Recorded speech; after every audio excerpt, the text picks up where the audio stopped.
Testing 1 2. Testing 1 2.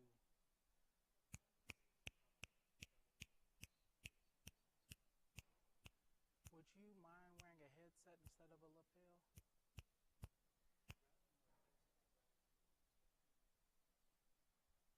Okay. Because I know we're supposed to start in about 3 minutes. And I know the mics are working right now. They didn't tell me they wanted a headset.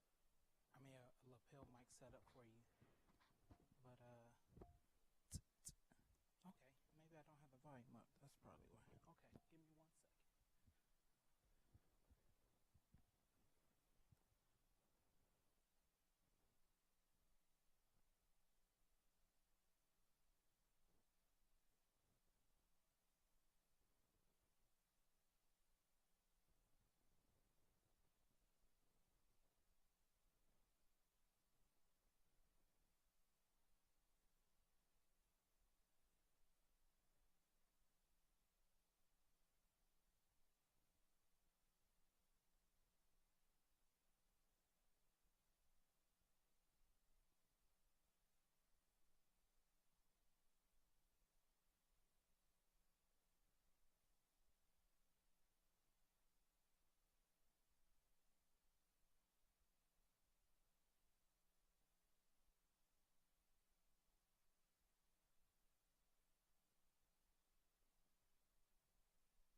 Testing.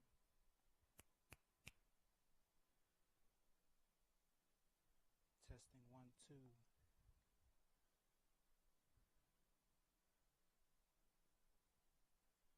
Testing 1 2.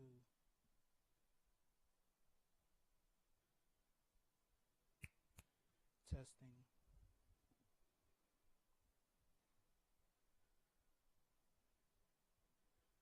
Testing. Testing. Testing 1 2. Testing.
So he went up there, and now he's got it. Went up there to catch it. Well, to be a support. Rescue it. That's right. Yes. Yes, it's very good. Unfortunately, it often works the other way too. Three ATS petitions that have to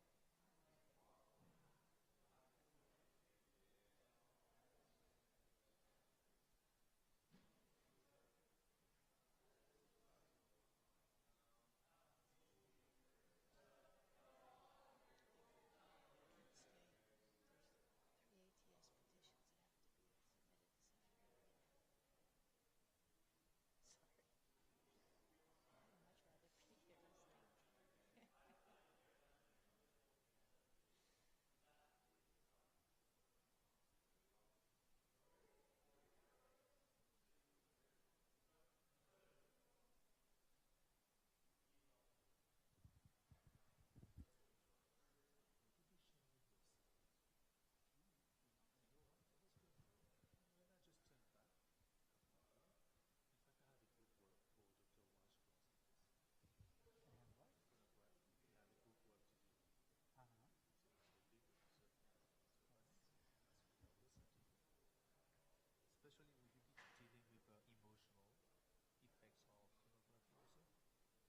I would much rather be here listening.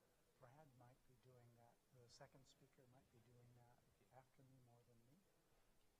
But you can ask questions about it, and you can share about it.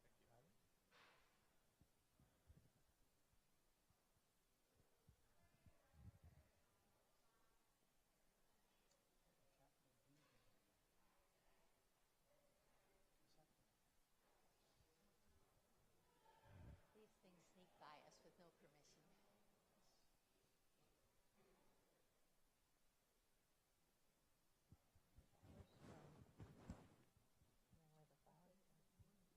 You want me to start?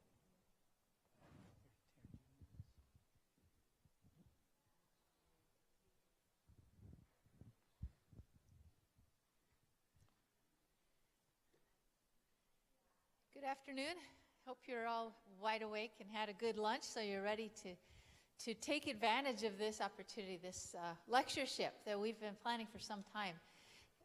You may be aware, you may recall, that our theme for this year at the seminary is Relational Holiness. And Relational Holiness encompasses a lot of different things having to do with our relationships as ministers of the gospel to other people. One of the things is in the area of sexuality, and others are in the area of how we relate to each other in relation to diversity. So there's various ways that we want our relationships to be holy and to reflect our holy God. This lectureship is designed to talk about one specific area of relational holiness that influences our ministry, it influences our churches, and is just, as you know, if you've seen, I'm sure, the statistics of the prevalence of pornography in the Christian church and in Christian ministry. So if we're going to talk about relational holiness at all and think about that in our seminary experience this year, we have to address pornography. And we're really grateful that we've got two excellent presenters who are available to us right here on campus that have great expertise and background to help us to dig into and to think about the effects of pornography on ministry, on Christian experience, the Christian walk of our church members, the people we minister to, how those things affect us, and also how we can address them. So let me just tell you a little bit about our first speaker. You may have met him in the classroom. You know him as a caring, compassionate teacher, Dr. David Sedlicek. And we're all grateful that he is part of our seminary and brings his gifts and compassion to all of us in the seminary. You may not know that he has a master's and doctorate in social work from Case Western University in Cleveland, Ohio. He's worked in the field of addiction for over 45 years. I don't know how he's managed that, since he's only about 47 himself. But As you can see, he has a lot of experience in the area of addiction and has worked with many different aspects of addiction, including sexual addiction and pornography. Just to give you an idea of some of his background experience, he's served as director of a Salvation Army detox center in Cleveland. He's served as director of an inpatient rehab center for addictions. He's served as director of a treatment center in a nursing home. He's counseled addicts in all kinds of different settings. And he's also taught in the School of Medicine on the area of addiction. So I know that you're going to benefit greatly from what Dr. Sedlicek has to share. And he'll be sharing between 1:30 and 2:30. Then we will have Dr. Brad Hinman come in, who's a professor of psychology on campus, who runs groups working in the area of pornography, overcoming pornography, and runs a counseling center here on campus. Dr. Sedlicek will tell you a little bit more about him at 2:45 when that next session starts. So it's really good to see all of you. I know that you'll be blessed, and your ministry will be blessed by your being here. May I begin with prayer? Let's all pray together. Lord God, we're grateful to be your children. We're grateful that you've accepted us into your family. And Lord, we appreciate so much who you are and the holiness and love that is your character. As your ministers, we too want to be holy. We want to reflect the purity and holiness of who you are. We want to help lead the people to whom we minister. We want to lead them to holiness as well. And so, Lord, I just pray that this afternoon, Dr. Sedlicek and Dr. Hinman will be able to speak clearly through your Spirit to address the needs of our own hearts and those to whom we minister in this area. Thank you, Lord, that we can count on your answering this prayer, that we can know that your presence is here with us, and we can listen and prepare ourselves for the moving of the Holy Spirit through these presentations. Amen.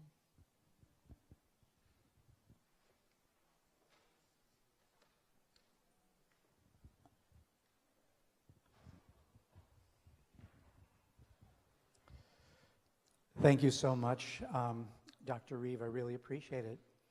I'd like to let you know that this is being live streamed too, because there are other conferences that would like to be a part of this. So just so you know that information. I'm really happy to be here with you today and to be able to talk about the problem of pastoral pornography. While we're going to take a look at some information about pornography in general, I want to let you know that we're going to focus on ourselves, on the struggles of many of us in terms of pornography, so that we don't have it out there somewhere. They have a problem. It's going to be right among us, okay? So we're going to look at that more carefully. So I want to take a look at the scope of the problem, particularly as it relates to pastors. You know that in 2001, there was a survey of leaders. This was of pastors, and it revealed that 40% of the clergy struggle with pornography. Now, does that seem like a lot to you? It is, right? Two-fifths of us struggle with pornography. But when you take a look at this statistic in comparison with Christian men in general, this is Christian men in general. Christian men in general, between 60 and 70% of them struggle with pornography. So way more than half, okay? And again, this is pastors, 40% of pastors.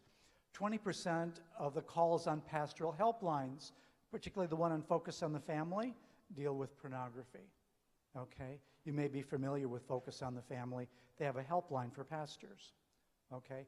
33% of clergy have visited a sexually explicit website. 53% of these visited the website several times, up to weekly in the past year, okay? So this isn't just a one-time thing where, I did it one time, oh, that was awful, I'll never do it again. But this is a habit, even to the point where it's not just a habit, but it's an addiction, where the addiction begins taking control of that pastor's life. And they begin using pornography compulsively. So 30% of pastors looked at pornography in the last 30 days in the survey that was done. 30%. And I did a study of Seventh-day Adventist pastors back in 2014. We asked them, how many of you are challenged or struggle with pornography? Among Seventh-day Adventist pastors, a third admitted to struggling with pornography to some degree among ourselves, okay? So this is not only out there, but it's us too. And again, when you do a survey, you tell them, well, no one's going to see it and it's confidential, but some people wonder about that. And so often we take survey data as being somewhat less than the actual figures.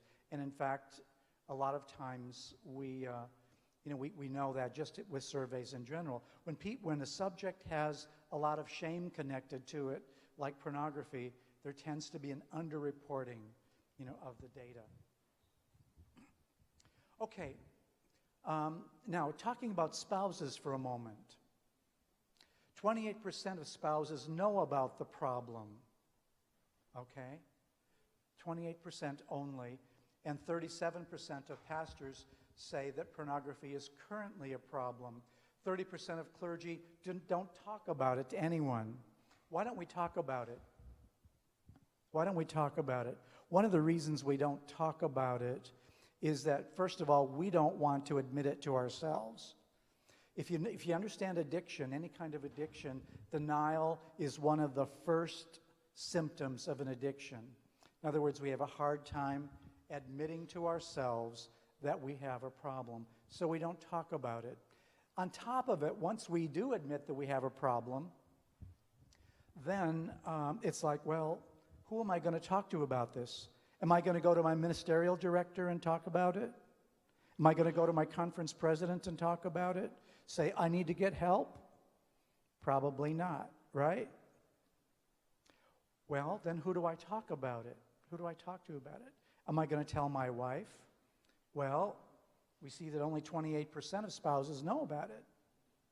Okay? So most people don't talk there either. Again, the people who should be closest to us, sometimes we don't tell. And most of the time, spouses find out how. Brother men's, or if it's a woman, but can have women pastors too, and women struggle with pornography too, which I'm going to talk about in a minute. But most of the time, if it's a spouse, they find out by accident, by going onto a website that you've left open. That's how they accidentally discover it, and then, of course, go through all of the feelings that they go through, knowing that their spouse, has been involved in this kind of thing. And again, many times the spouses feel very betrayed, and they have a lot of questions about themselves. What's wrong with me? Am I not enough? Why are you going to a website or, like that? So it really becomes an issue in marriages and families. However, 69% have prayed about the problem. So what do we do there? It's just between me and God. I'll pray about it. He'll make it better. Does it work that way? No, it doesn't. Only 4% have gotten professional help. Only 4%. 10% of the calls on pastoral helplines related to pornography are from women, and many of these are from women clergy. Research shows that among the female population, about a third use pornography compared to about 2/3 of men. But the interesting thing about this statistic for women is that over the last few years, it's been growing. The use of pornography among women has been getting worse. So just be aware. Okay, now, what are the risk factors in clergy, particularly for pornography use? Number one, a history of sexual abuse, including viewing pornography as a child. Now, sometimes that sexual abuse can be in the form of child abuse, molestation, those kinds of things. And often what that does, of course, is it awakens our sexual experience and it sets the stage for us to get more. You know, Satan doesn't play fair. He tries to abuse people as young as possible so that they'll be set up for all kinds of problems, and many of them are addiction problems. So if a person has a history of sexual abuse as a child, then they are set up. Also, sometimes young people, you know, parents or uncles leave pornography that they're involved in kind of under the bed or in the closet, and kids that are curious go in and find it, and, you know, they start looking at it, and that, again, opens the door, you know, for them. So early histories are problematic. Secondly, an immature understanding of sexuality. A lot of times, you know, our view of sexuality is very primitive. You know, it's simply the physical aspect of sexuality, of intercourse. But sexuality is so much broader and so much more beautiful than that. But when we've learned about sex only, you know, from television or from websites or from pornography, we have a very immature view of what sexuality is.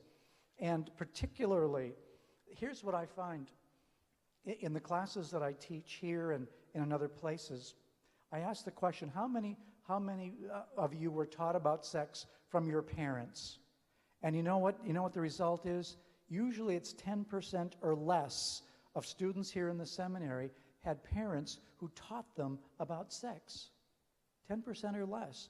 So where do they find out about it? Well, from their friends and all of that. And that's not good, mature Christian perspectives on sexuality.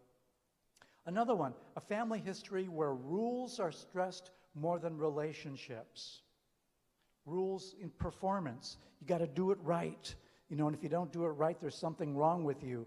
That's a setup for, you know, that kind of stress is a setup for pornography. And it leads to loneliness, leads to depression, and often, please understand this, that most time addictions, including pornography, the one who's using it is trying to use it as a solution to the problem. That's their answer. That's their solution to loneliness. That's their answer to being disconnected relationally. That's their answer to depression. At least they think it is. But it ends up being a worse problem, one that enslaves them even worse. And so it's important to understand that. Often, acceptance has been historically received through spiritual achievement. This is a special setup for pastors. You know, if you do well, preach a good sermon, you know, are a good little boy, pray, good little girl, you know, spiritual achievement sets you up for parental approval. Again, that's a setup for pornography. Or a cybersex addict who enters ministry to cope with their addiction. You know, there are many people before they come into ministry who've struggled with pornography. They bring that struggle into their ministry, and it doesn't get better because they never get help. And so that's a part of what we look at. So special considerations. First of all, the pastoral role. Okay, many who are insecure, who are poorly differentiated, crave the special status of being a pastor, okay? And I want to ask you, you know, why are you here? You know, why do you feel you're called to pastoral ministry? Just check these things out. See if any of them resonate for you. Some fall into pastoral codependency, that is, needing to sacrifice themselves for the sake of others. And they go on about their ministry, overdoing it, killing themselves, being intemperate in ministry, and sometimes falling into pornography as a way of dealing with that stress of pastoral ministry for them. So those unrealistic expectations we put on ourselves and that we allow other people to put on us. Of course, the accessibility, the anonymity, and the affordability of online pornography too makes it easier for pastors to access it and to fall into it. Vocational consequences. There are high expectations. None of you can relate to this, I'm sure, but there are high expectations of pastors to lead exemplary lives. In other words, you can't be human. Okay? And because you can't be human, those unrealistic expectations put you in a place where sometimes you get into secret things that you do by yourself to relieve that stress and that pain of those high expectations. There's intense emotional on-the-job stress, okay? I mean, all over the place. People are coming to you to fix problems, to help out. You know, yesterday I was at church listening to a sermon. Someone tapped me on the shoulder and said, "This lady's in crisis. Can you come out and talk to her?" Okay, so I went out and talked to her and missed the rest of the sermon. And while I was doing that, someone else said, "Can you talk to so-and-so?" And so there's that stress where you're always under pressure, you know, to have people talk to you and to help fix their problems. Fear of losing your jobs can lead to silence. And again, there are some conferences that are more in tune with the vulnerabilities of pastoral ministry, even in regard to pastoral pornography. Most aren't. I'm going to talk about that a little bit later. But who do you talk to? Who do you talk to? You know, there are hotlines, the Kettering Clergy Care Center. I'll talk about that in a minute, but fear of losing your job. So silence leads to a continuation of the problem. Also, pastors tend to often be isolated.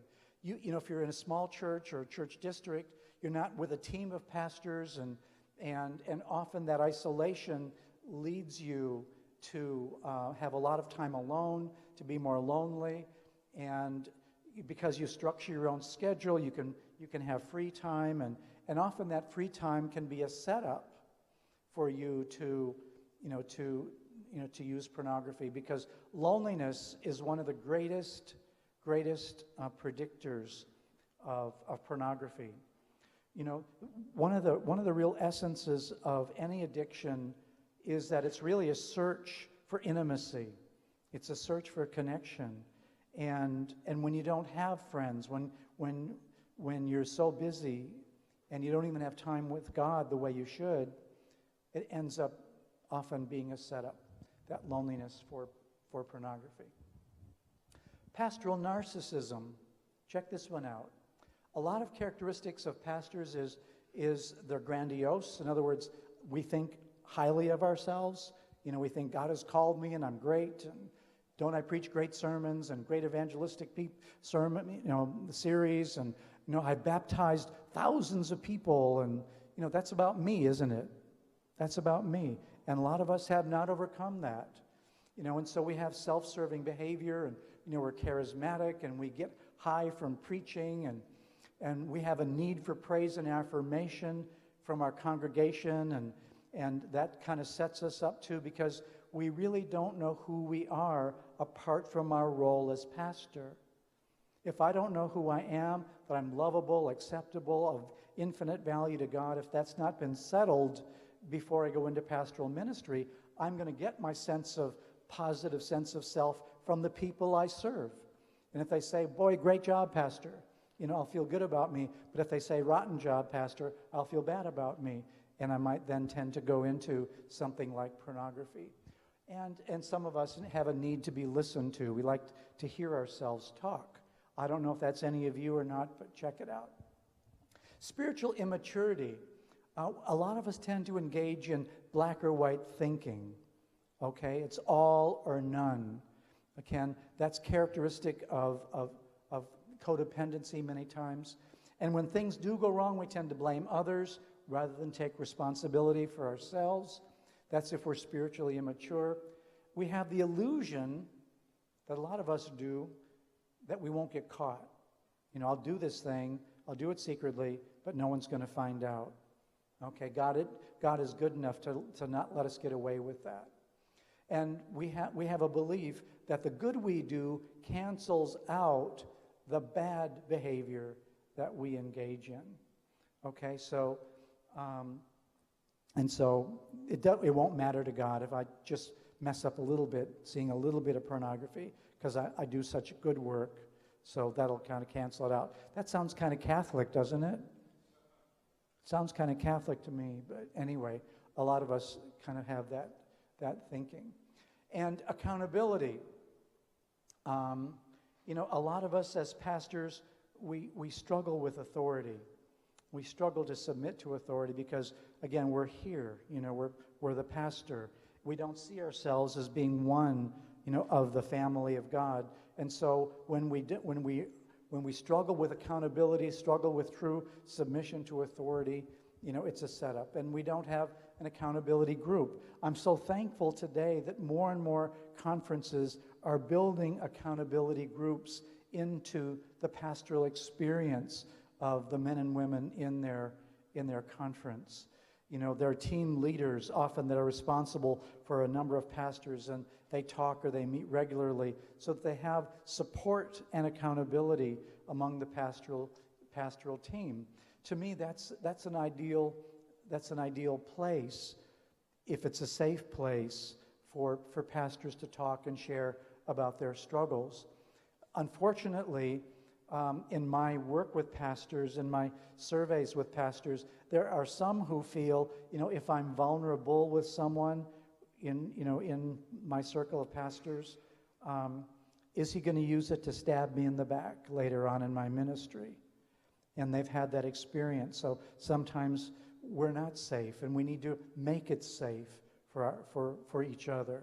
Okay? So when you guys get into, and gals get into the conference office, please change things. If it's not what you want it to be today, okay? Don't just lament it, but be an instrument of change. Okay, anger. Sometimes we men, male pastors, are angry at women. And sometimes this starts with our moms. We haven't resolved our issues with mom, our own mom. And again, this is not all pastors by any means, but again, this is what research shows, is that sometimes pastors who have issues with women, and it's passive-aggressive, they take it out indirectly through the use of pornography, okay? They use female pornography. And so that's something that's important to understand. And sometimes, we fall into seductive behavior, into sexual manipulation too. There's so much on the news these days about men in positions of power doing that. Well, pastors are also in positions of power, whether we want to be or not. We are. And we need to be able to walk in those positions with humility and graciousness. Also, anger at God related to overwork and the perception that God is not helping me. Therefore, I'm going to do what? I'm going to help myself.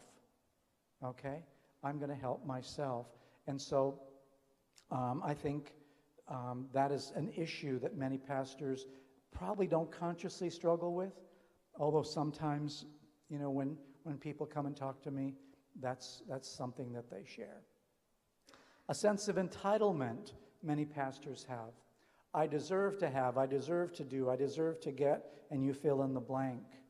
Okay? And again, that sense of entitlement often leads us to to be very self-centered and to kind of make it okay to get what we want and do what we want, including our sexual needs through pornography. Relationship struggles.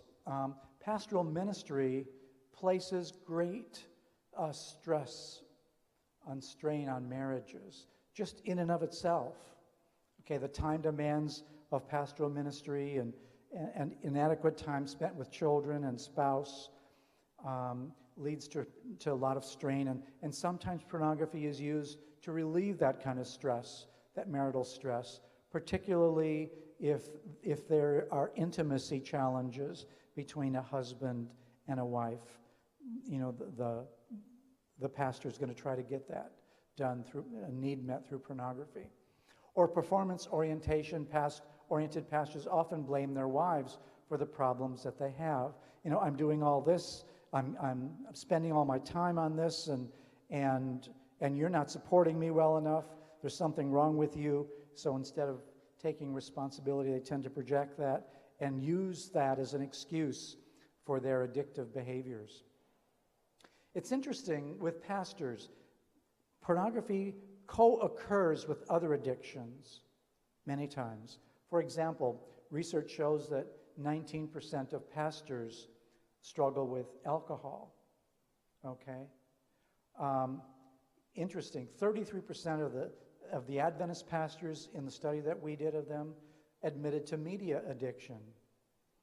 And a lot of people who come and talk to me talk about that they're struggling with that. 38% are food addicts. In our study, 40% of Seventh-day Adventist pastors admitted to unhealthy eating habits. You're on the go all the time. You might eat breakfast, maybe not, but you're out in the field ministering, and so where do you eat? You know, you stop real quick at McDonald's or Burger King or, you know, some fast food restaurant, and so you know those things may not be the best for you, but you're on the go doing work for God, so you're not going to take care of yourself. 88% admit to a work addiction. In other words, they have to work in order to feel good about themselves. They feel compelled to work. And so to take some time just for me, just to relax, just to rest, I mean, what's that? Okay, who does that? You know? And that's more typical. There are pastors on the other extreme that I've met too, you know, who don't, you know, who kind of slack off all the time. But that's really the exception. You know, for the most part, we're quite conscientious, and we work hard for the Lord. And sometimes we get resentful about that. So we're compelled to work too. Okay, now, with any addict, any addictive behavior, there are rationalizations, things that we think about, that we use to excuse our behavior. And so think about these and whether any of these might be true for you. You know, I need a reward. You know, I did it just because I needed, you know, I did such a great job and I needed some kind of a payoff. Okay, a reward. Justification for hard work in ministry, or a wife who doesn't care. You know, it's my wife's problem is my rationalization. Long hours in ministry. Pornography doesn't hurt anyone. Okay? No one gets an STD from pornography. No one gets pregnant from pornography. It's better than an affair. So, isn't it okay? Or it's only curiosity. It won't turn into a problem. Famous last words, by the way. Famous last words. Do you know that when they study the neurology, the neurobiology of pornography, that the high that a person gets from the use of pornography is almost the same neurologically as the high from cocaine? That's how intense it is. That's how pleasurable it is. And that's why, you know, this faulty thinking is a trap, because you will get addicted and you'll find yourself going back to it and back to it and back to it, okay? And feeling guilty about it and promising yourself that you won't do it again. But then the next day you'll find yourself going back to it again, or the next week. It won't take long for you to go back to it. And so this is truly a problem. Well, here's one that's a great rationalization. It'll enhance my outreach to others because, you know, I know what addiction is like, so I can help other people, you know, who are struggling with their addictions, you know, if I just, kind of explore this a little bit more, you know, and that's a great trap, but it is not uncommon for pastors to think about that.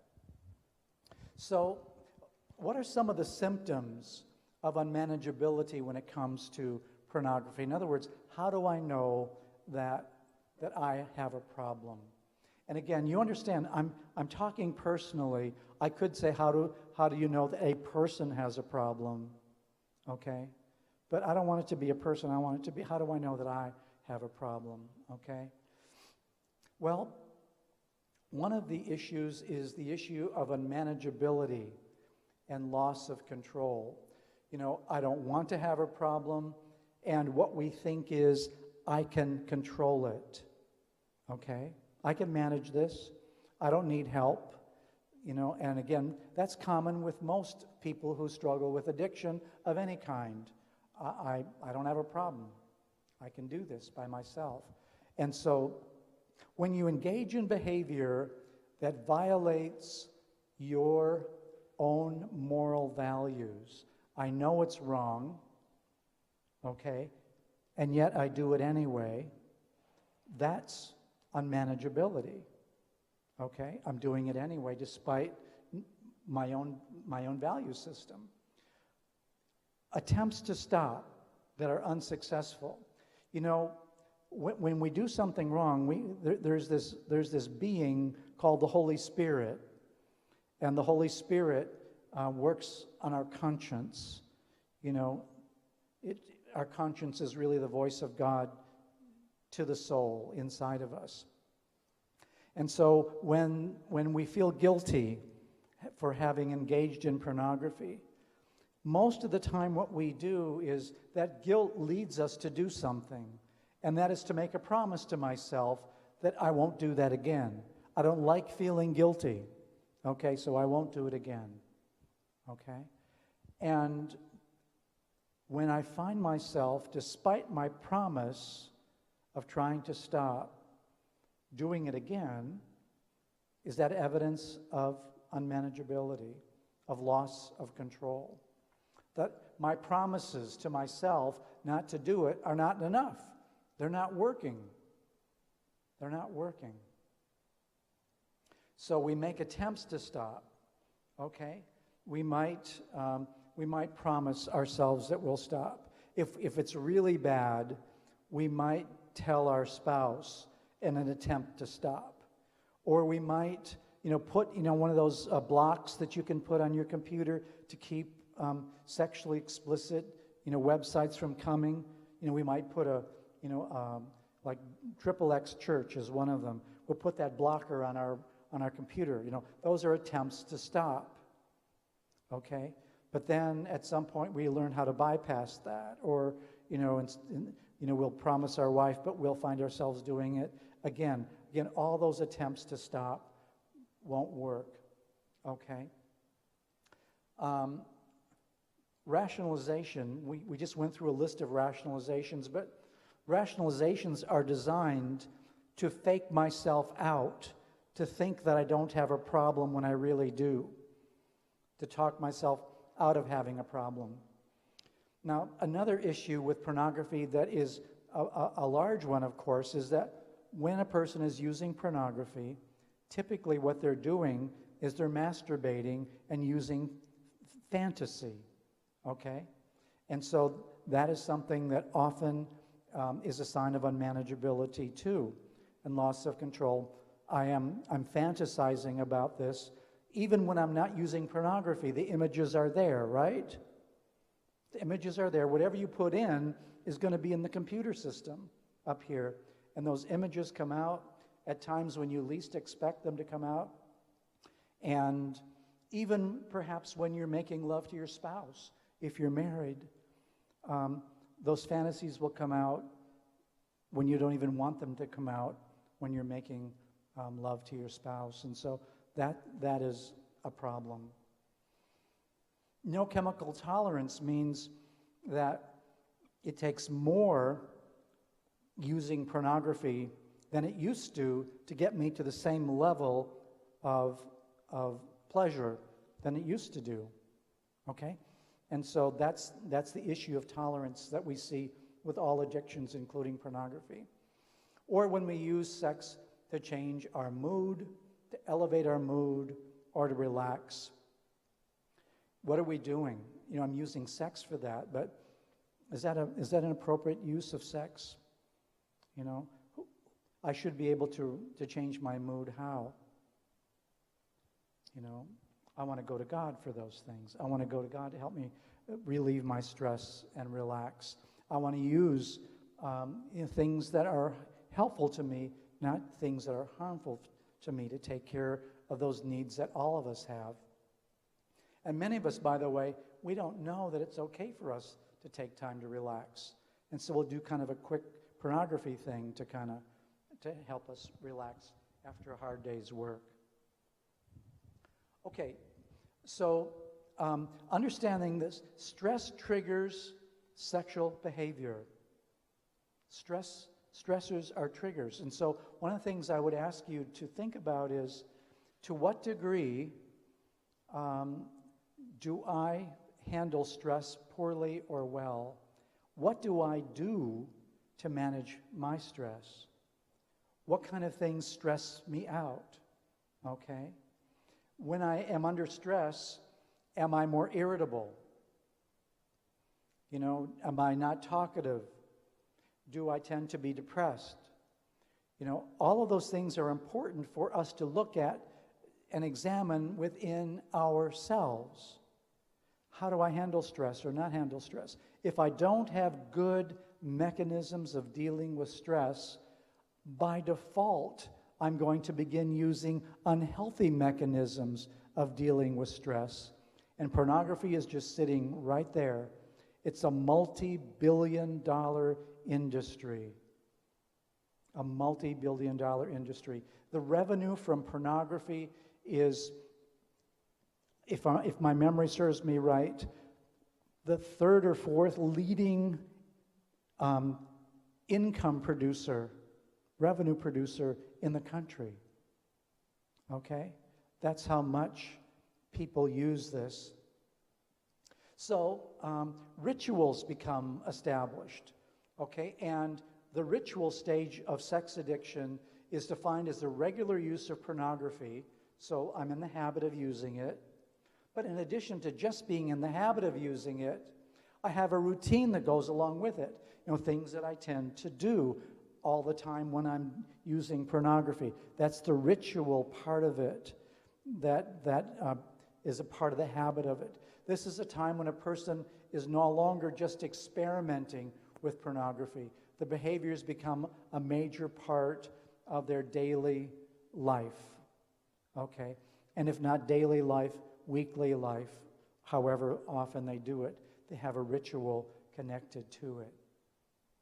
Now, it's important to understand that relapse occurs long before acting out occurs in someone who has a history of pornography.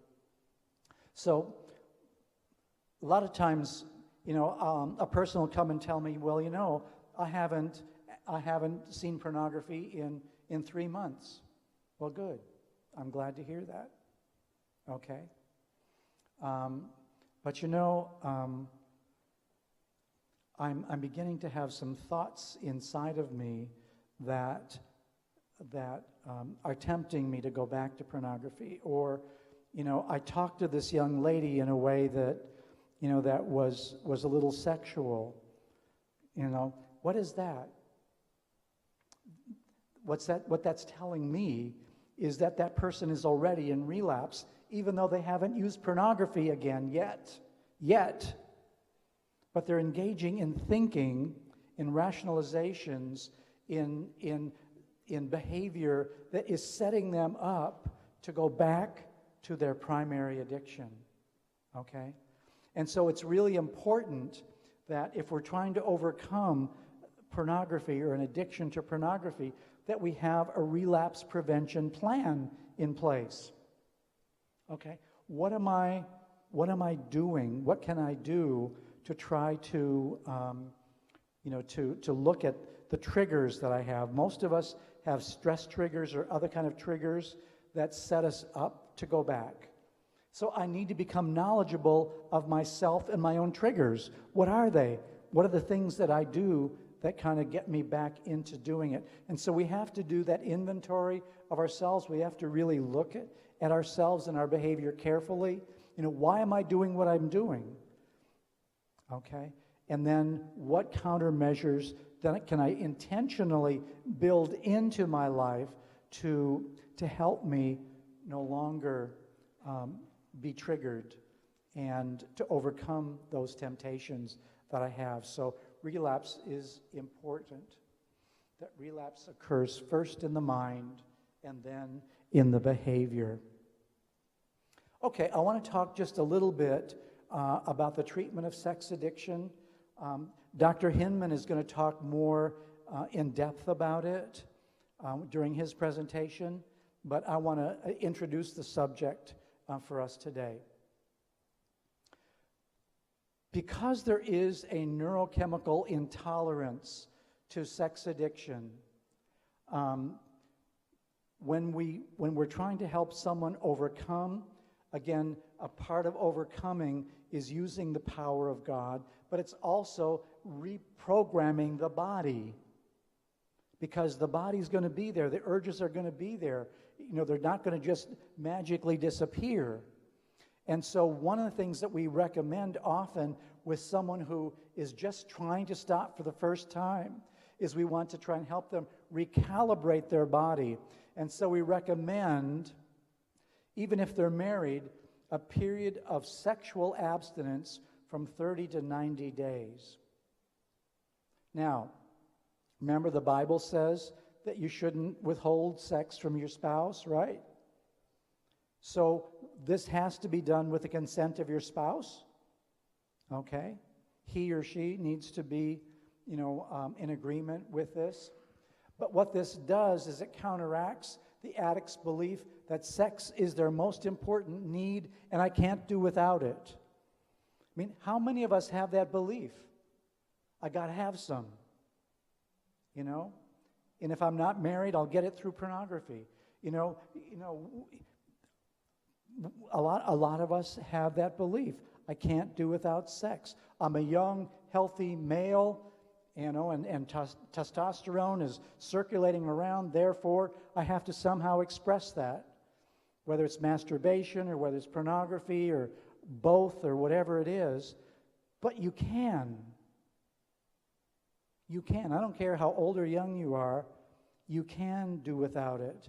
And this is a way of proving to yourself that I can do that. With God's help, I can be abstinent, okay? And I'm going to recommend a 30 to 90 day abstinence period to help you understand that for yourself. It is important depending upon what you've been doing. A lot of times pornography leads to other types of sexual behaviors as well. And if it does, then it's important to get not treated, but tested for STDs, and if they're there, to get treated for them, okay? So that's an important thing that we sometimes recommend. We recommend a strong self-care plan, okay? Am I following what I know to take care of myself? Am I eating properly? Am I getting plenty of rest? What does self-care look like for me? But self-care needs to be built into it.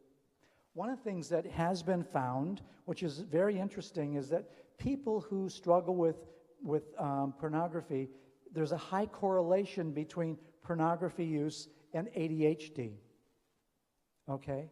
And so sometimes we recommend that if a person is really compulsively struggling with that they also get tested for ADD or ADHD as well, because that correlation is so strong.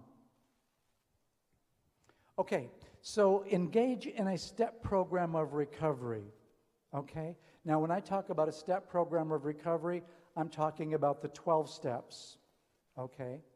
The 12 steps. And so there are groups like SAA, Sex Addicts Anonymous, SA, Sexaholics Anonymous, SLAA, Sex and Love Addicts Anonymous.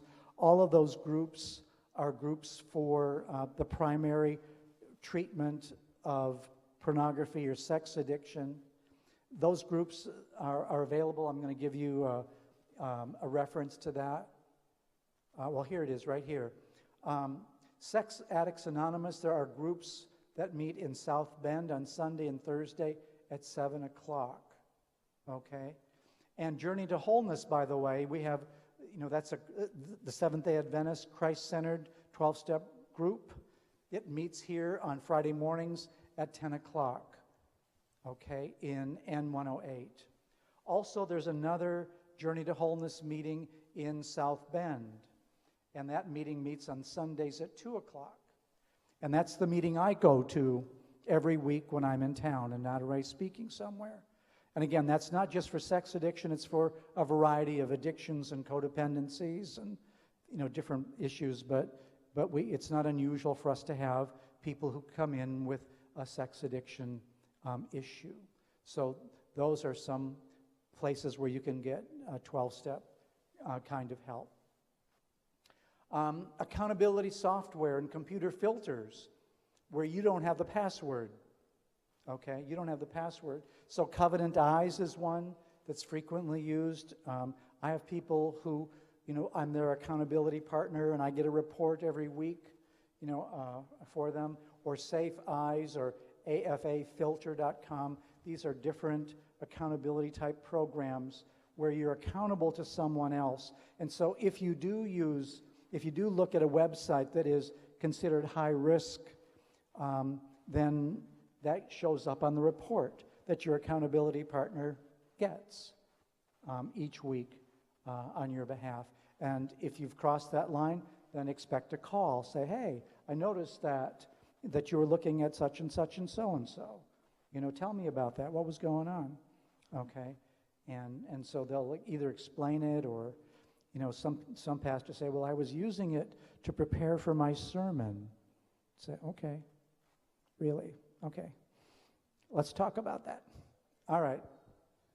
So see this as the spiritual problem that it is, okay? A form of idolatry. In other words, sex has become more important to you than God, okay? More important to you than your family, more important to you than God. I would strongly recommend that if you try to stop and you are unsuccessful and you relapse, that you then conclude, maybe I need help. And sometimes that help is in the form of professional counseling. And again, that's what Dr. Hinman does. His whole practice is about helping men overcome sex addiction and pornography. Sometimes, if you have been exposed to trauma, if you have been molested, if you've been raped, if any of these things have happened to you, whether you're male or female, you need not just regular counseling, but you need trauma counseling for treatment of that trauma that you endured when you were younger. Okay, so sometimes there needs to be specialized counseling, not just general counseling. This one is important. Address the relational issues that come into your relationships as a part of it, as a part of pornography. Okay? And so if you're married, your wife is going to be affected by it. And by the way, there are 12-step support groups for a spouse too, called COSA, Co-Sex Addicts Anonymous. Okay? And so that's another possible resource. But there are all kinds of issues that come in marriages when that's the case, when a spouse has been acting out sexually that way. And so sometimes you need help for the marriage as well as for you as an individual. And if you're in relationship with someone and they,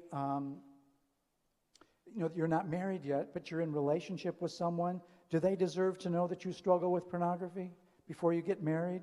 Yes, they do. And should you get help for that before you get married? Yes, you should. Okay? And so you need to be able to be transparent about that, even with someone that you're dating or engaged to. And so relational problems, it's important to deal with that part of issue too. And again, if you are in a pastoral support group, you can obtain some spiritual and accountability support there if that's possible.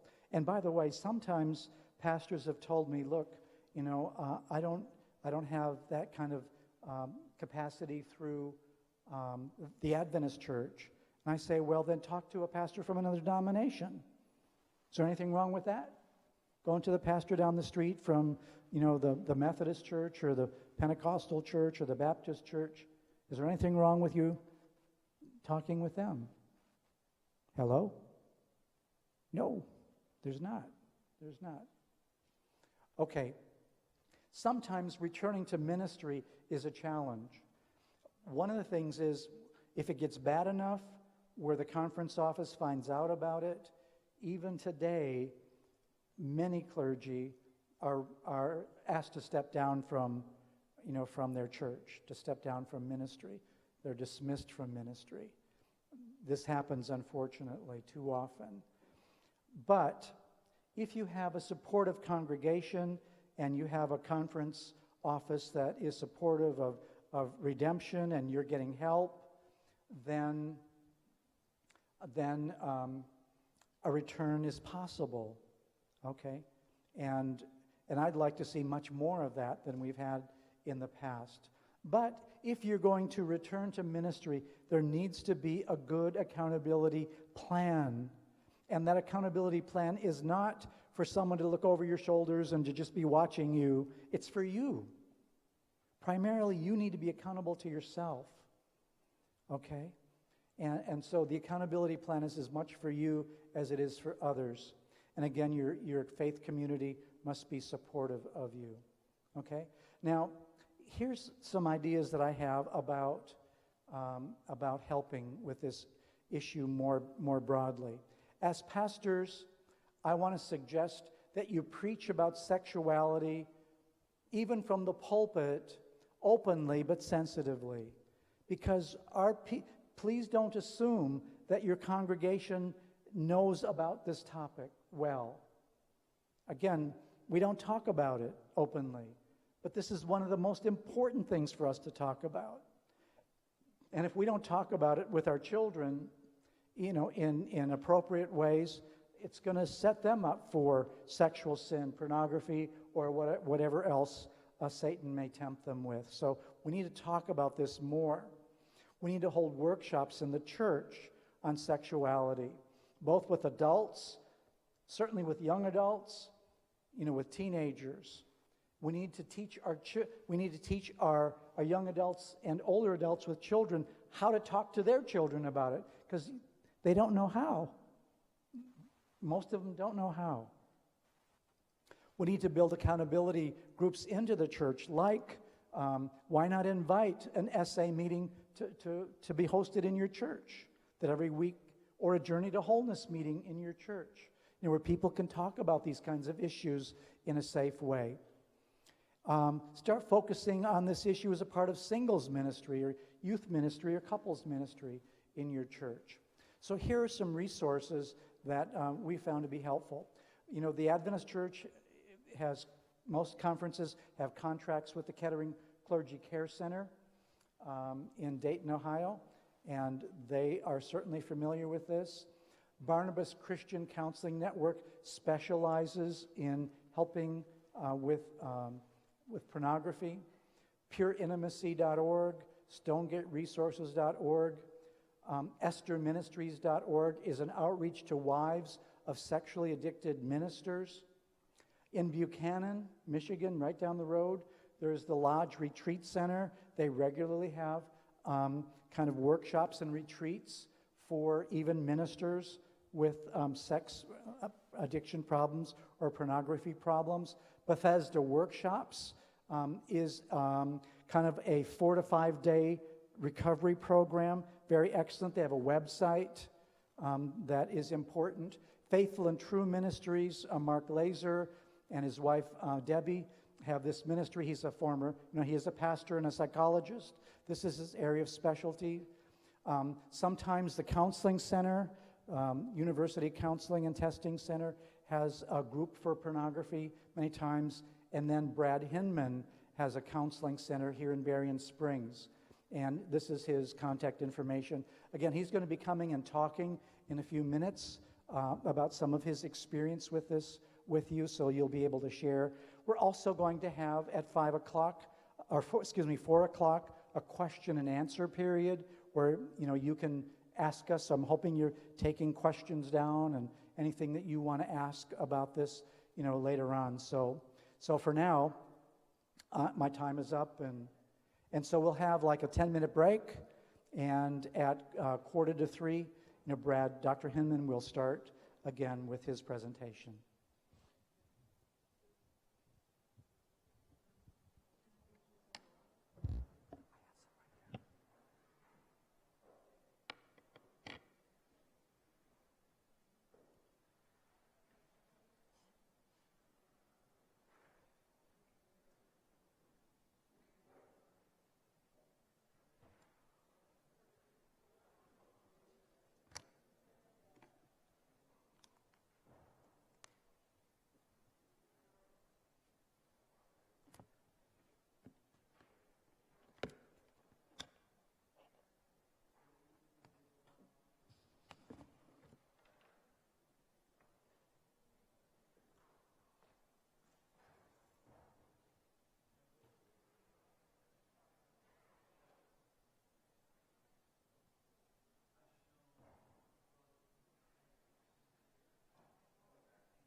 Just like me. So that should show up in a minute. There we go.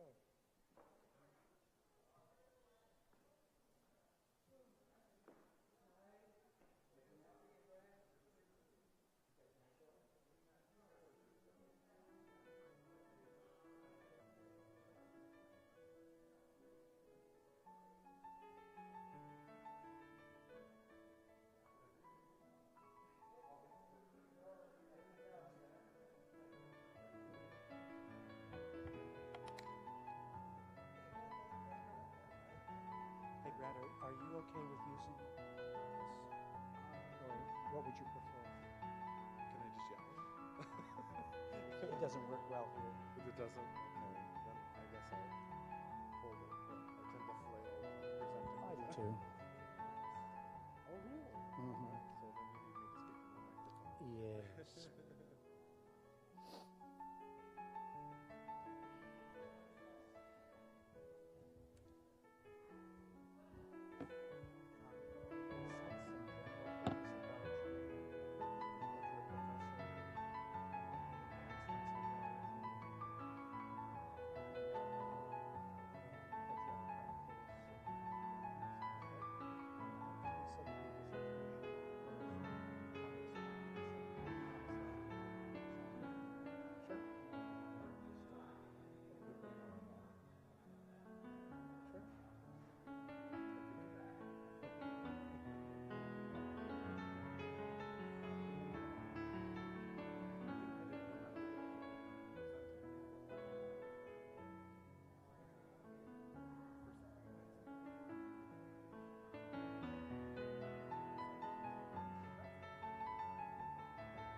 Well, good afternoon, everyone, again. Thank you for coming and being a part of the second segment of our Relational Holiness Lectureship. I'd like to introduce to you my friend Brad Hinman. Brad teaches here at Andrews University, and he's going to say more about all of what he teaches, but he's in the counseling psychology program in Bell Hall. It's part of the education department. His dissertation was on the subject of pornography, his doctoral dissertation. So he's researched it, studied it, but not only did he research it and study it, but he also has made it a part of his life's work to minister to men and to women who are in the grips of pornography. So I'll let Brad say more about himself, but please help me to welcome Dr. Brad Hinman.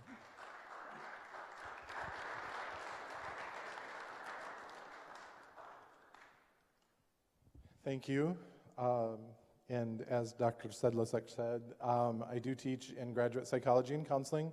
I'm an assistant professor there. I also have private practice here in Berrien Springs. I'm a licensed professional counselor through the state of Michigan, a licensed marriage and family therapist, as well as a sex therapist. And I'm also licensed to do supervision of limited licensed professional counselors through the state of Michigan as well.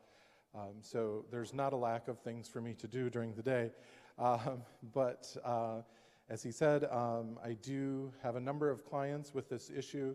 I've literally read thousands and thousands of pages of research on this topic and have done some of my own research as well. So given that, you're welcome to ask me questions throughout the presentation. I don't know what you want to know, and it's going to be a little bit like drinking through a fire hose today. Because I could literally talk about this topic for probably 10 hours straight, which I'm not going to do today. So anyway, so why are we talking about this? We carry the internet around with us in our pockets, and so there's an unprecedented opportunity for people to have access to what they think is anonymous and effortless and private access to internet pornography. So it's very easy to access it, although the longer that goes on, the less private our internet activities are. We think that they're private, but they're not, as maybe you've seen on the news lately. So anyone can acquire these sexually explicit content, and many times they do. It's estimated, and it's in here in this presentation, that 90% of children will be exposed to graphic sexual images by the time they reach adulthood. 90%. So many, many people do access internet pornography. And like I said, the internet offers a perceived sense of safety because we think that what we're doing is just between us and our phone or us and our laptop, but it's not. And so then, getting into the science behind all of this, looking at masturbation, looking at pornography and masturbating together releases powerful chemicals into the bloodstream that are many more times powerful than cocaine and actually lights up some of the very same areas of the brain as cocaine does. And so many people, counselors and psychologists are debating about whether this is a legitimate addiction, but given that piece of science right there, I think you can tell whether it is or not. And so part of this is talking about sexual urges. And so sexual urges are natural. And because I'm here, I can talk about them being God-given. But with my clients, unless they talk about God, I'm not allowed to talk about God to my clients. But since I'm here, I can say that, I suppose. And so the body wants pleasure. We're wired for pleasure. And being sexually stimulated does create pleasure. Otherwise, people wouldn't be doing it as much as they're doing it. And so the fact that our bodies seek pleasure is not inherently problematic. Sexual urges become problematic when the person is violating their own standards, right? So these are internal standards, not external standards necessarily imposed on them by outside forces, but it's problematic, especially for counselors, when a client says, I'm violating my own standards that I've set up for my behavior. And so then that's what we identify as problematic. And so if this person is in a partnered relationship, then the injured partner loses patience. So what that means is often the person doing the internet sexual activities has promised that they're going to stop, and then they don't stop, and so then that creates problems for the relationship, and the injured party loses patience. And so the person violating the relationship contract, that's how we, that's the term that we use, and the person violating the relationship contract either changes the definition of what's wrong or terminates the relationship contract.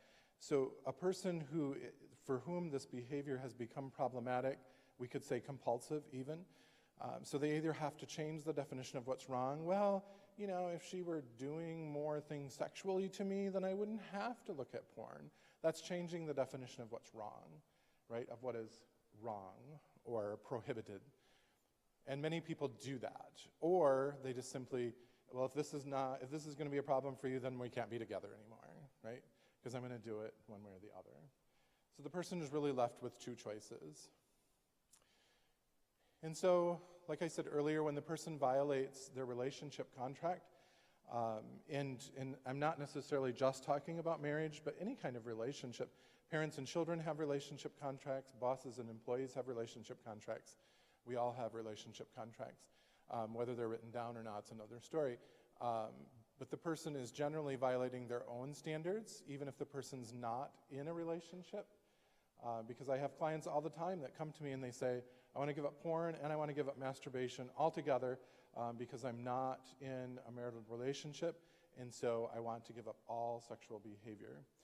And so then I have to explain to them that giving up porn and giving up masturbation is really giving up two things. Many times, especially for men, those things are fused in their brain. They think it's one activity, but it's really two activities that they're giving up, which makes it twice as hard. And so they could also be violating a relationship contract that they've established with another person or with God. And my clients do tend to talk about that a lot as well. And so my dissertation was on pornography addiction, out-of-control pornography consumption. And so because I was comfortable talking about that, then it started spreading into other problematic sexual behaviors. And so I have clients coming to me with a wide range of problems associated with their sexual activities. And then I listed those up there. But by far the most common one that I see in my practice is the use of masturbation with pornography. And the person is wanting to give that up. And so, but I also have clients coming to me because they're compulsively going to strip clubs, they're in online sexual chat rooms, and then there's a bunch of other ones listed up there as well.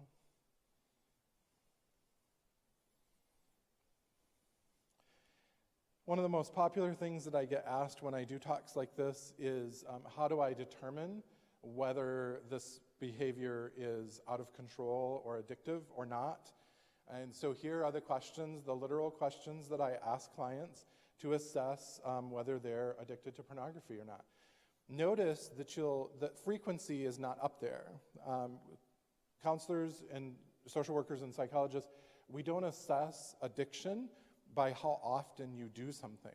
And so that's a myth that's out there all over because people will say to me, well, I'm not addicted because I don't do it every day. Well, that's not up there, right? And so the closest is, have you tried to quit and failed? But that's not, again, it's not assessing, do you do this every day, right? I've had clients come to me using pornography 5 or 6 times a day and masturbating all of those times, but then I've also had clients say to me that they feel that they're addicted and they're using once a week. So frequency is not an assessment criteria. You guys can see those, right? And I assume that you can read. I see some people squinting, so I'll go over them. And the reason that pornography is asterisk is because I can substitute other words there, right?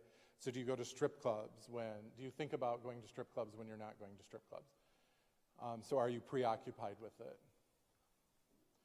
Do you consume porn for longer than you had anticipated?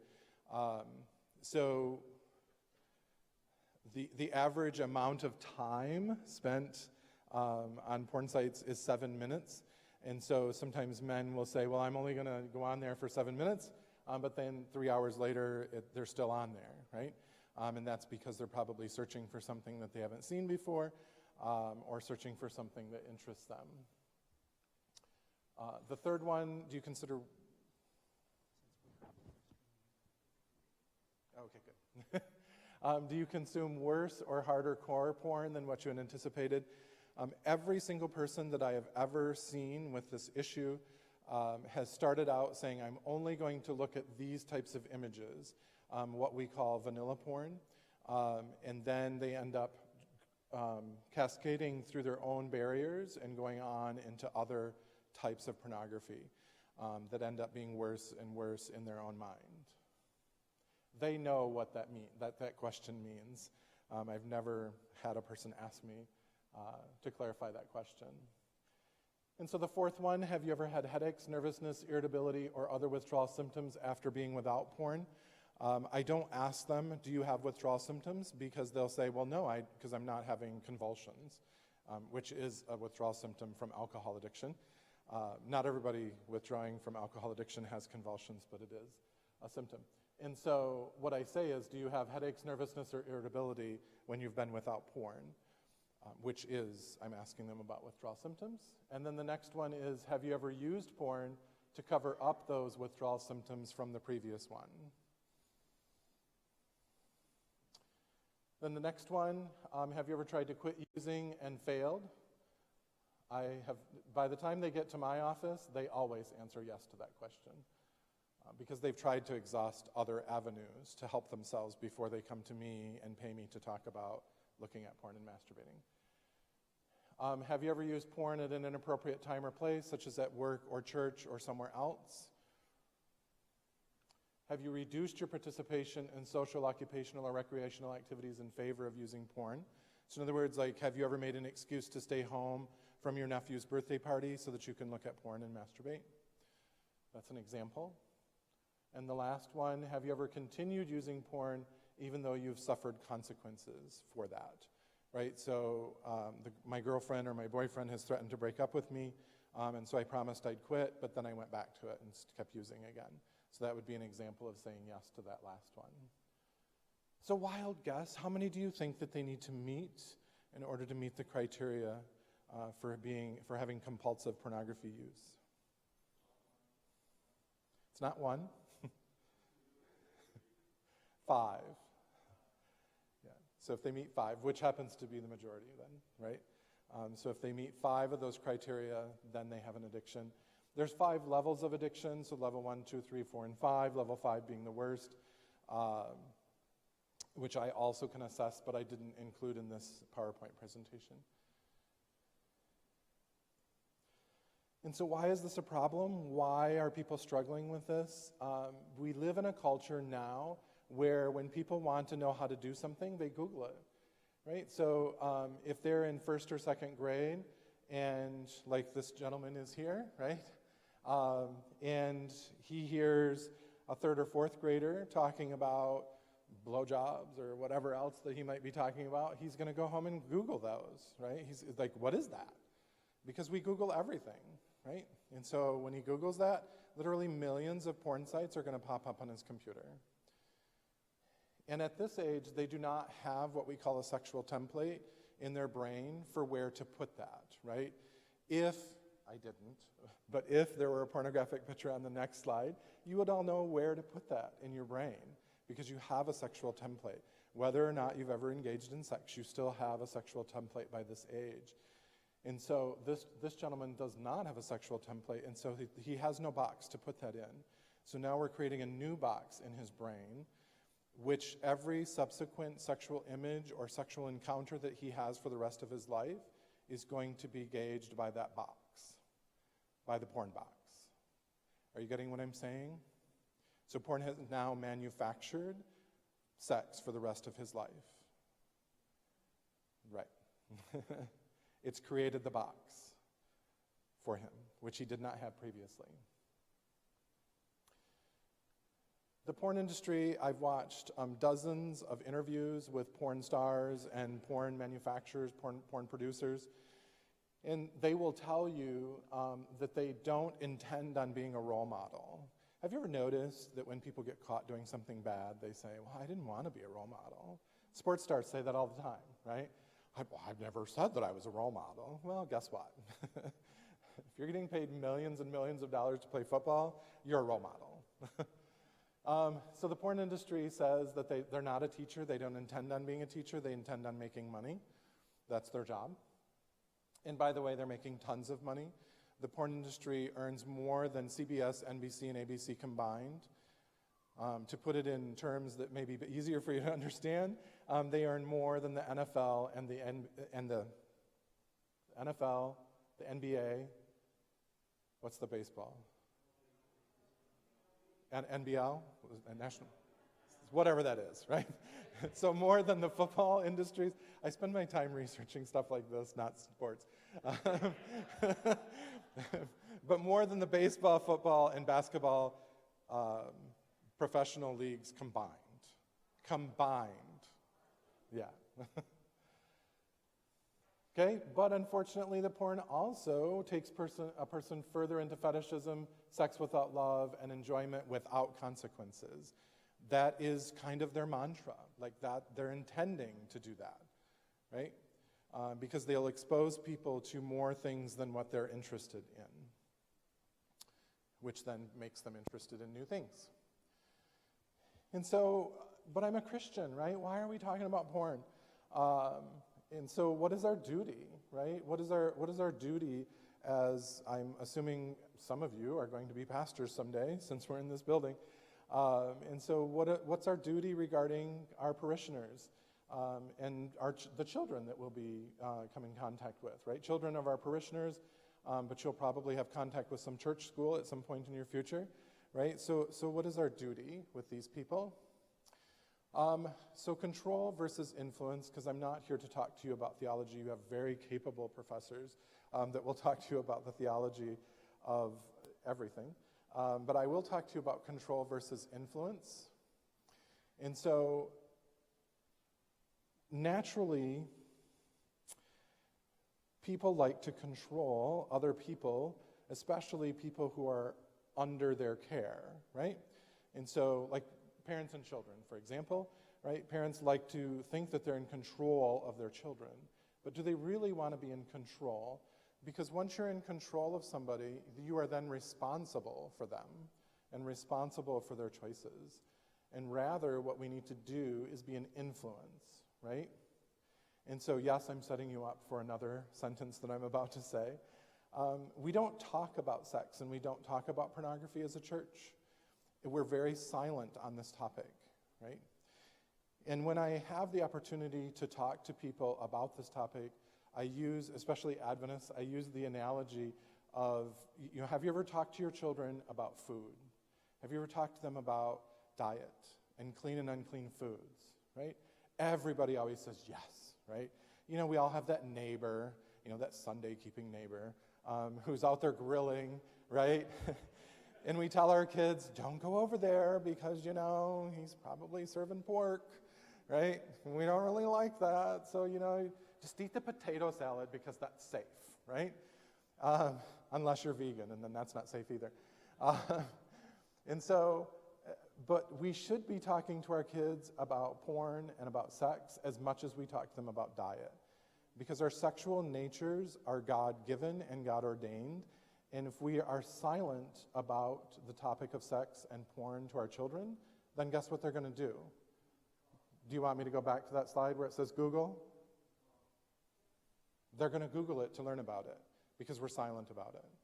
We would never just say to our kids, oh, just go Google clean and unclean foods and you'll be fine, right? Go ahead, do you have a question?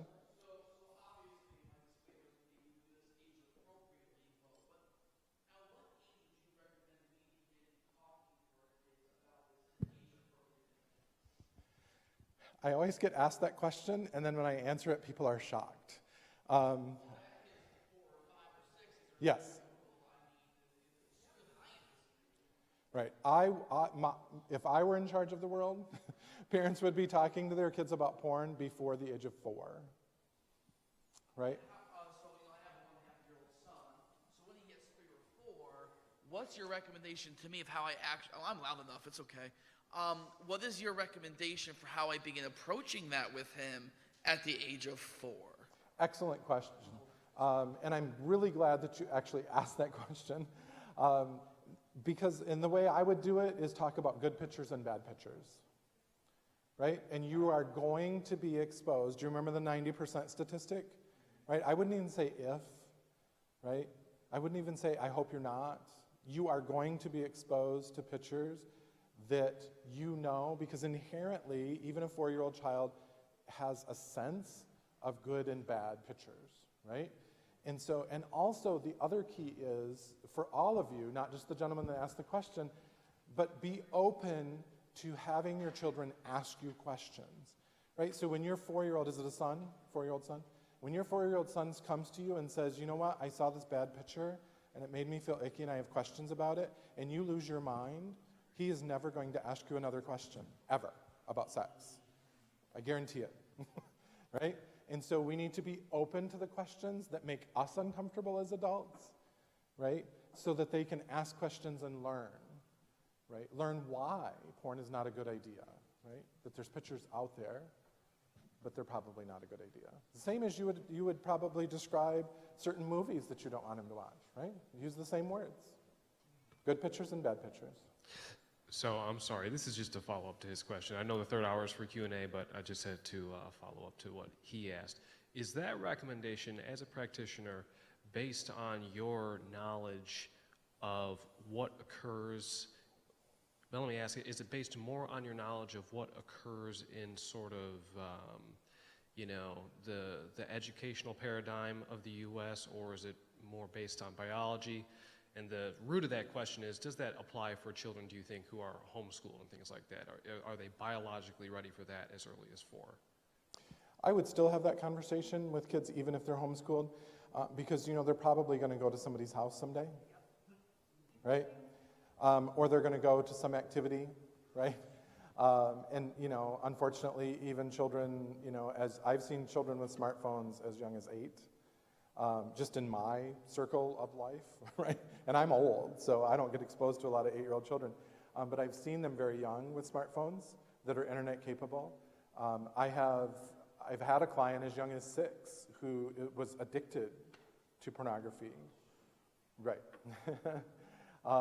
And so that means they can't stop, right? And so that's why I'm saying 4, because it's likely that they're not going to have been exposed before that. That's why I'm saying 4, is because we want to get them before they're exposed. The average age of exposure to pornography is somewhere between 8 and 11. Thank you. You're welcome. I'm following up with the last 2 questions. How does the conversation start, like with a 4-year-old? I get asked that question a lot too. Like, how do you start it? The same Whether way, a male or female, sorry.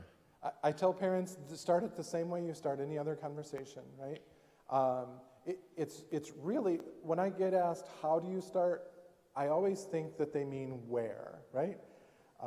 I have 2 children of my own. They're 25 and 27 years old. And the car is an awesome place to have conversations because they're captive. Right?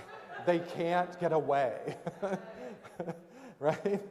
And then you're not staring at them either, right? Because if you're in the car, we're like side by side, right? And you're like, hey, hi Beth, we're gonna have a talk, right? If she's my daughter, right? And so we're just both facing the same direction, and we're like, hey, we're just gonna have this chat. And so, there's good pictures and there's bad pictures out there. That's exactly how I would start it, right? And now I'm going back to you, because I know you have a boy, right? And so keep it short, right? At 4 years old, he is not capable of a sermon.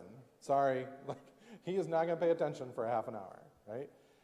So for every year of age, don't go longer than that in minutes, right? So your conversation with him should not be longer than 4 minutes.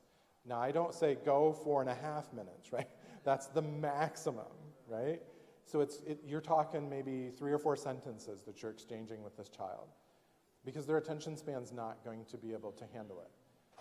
And really the last sentence should be, I am open when you have further questions, right? Or however you're going to say that to your kid, right?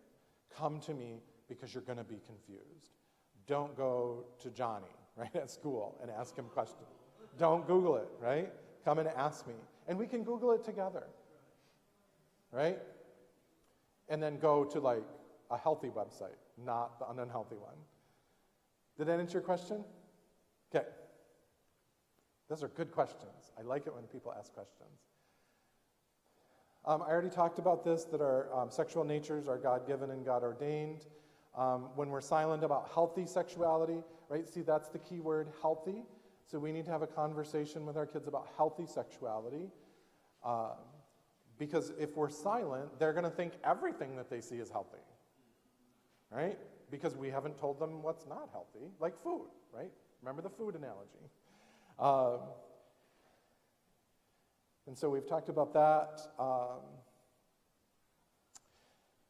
The fastest growing group of pornography addicts, not users, addicts. These are people who are compulsively using, who cannot stop, are 11 to 17-year-olds. And then females are the other category, right, of fastest growing pornography addicts. But adult males still outnumber both of them. But those are the fastest growing groups.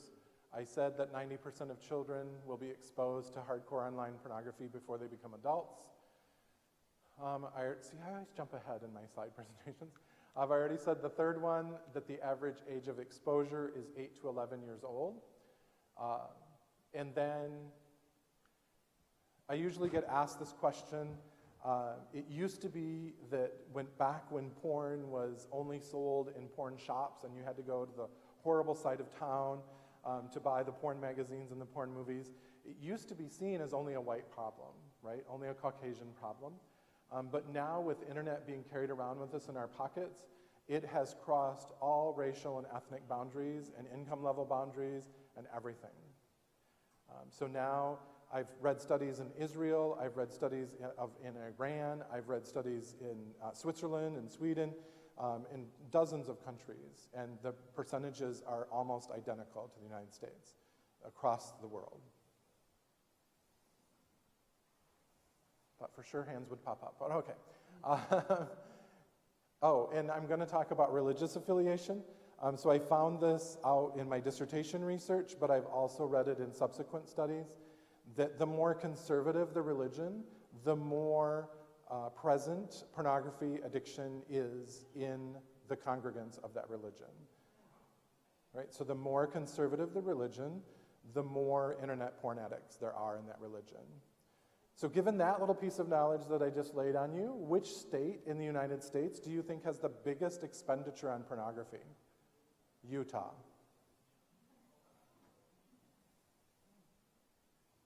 I'll just let that sit on your head for a second. Didn't they also do a study that showed, to agree with your point, that when you extrapolate to all of America, the most use is in the Bible Belt of America as well? Is that true? Right. So this is not a political statement. This is an answer to what your question just was. Oh, you need to repeat your question so I can repeat your question. Or is he going to get it with the mic then? No? Okay. Okay, apparently I'm not loud enough. I'll have to use the microphone. My question simply was that I had read a study agreeing with your point that when you look at America nationwide, that the Bible Belt is the section of America that uses the most pornography websites. I was just simply asking you if that was true and if that was because of what you're saying here.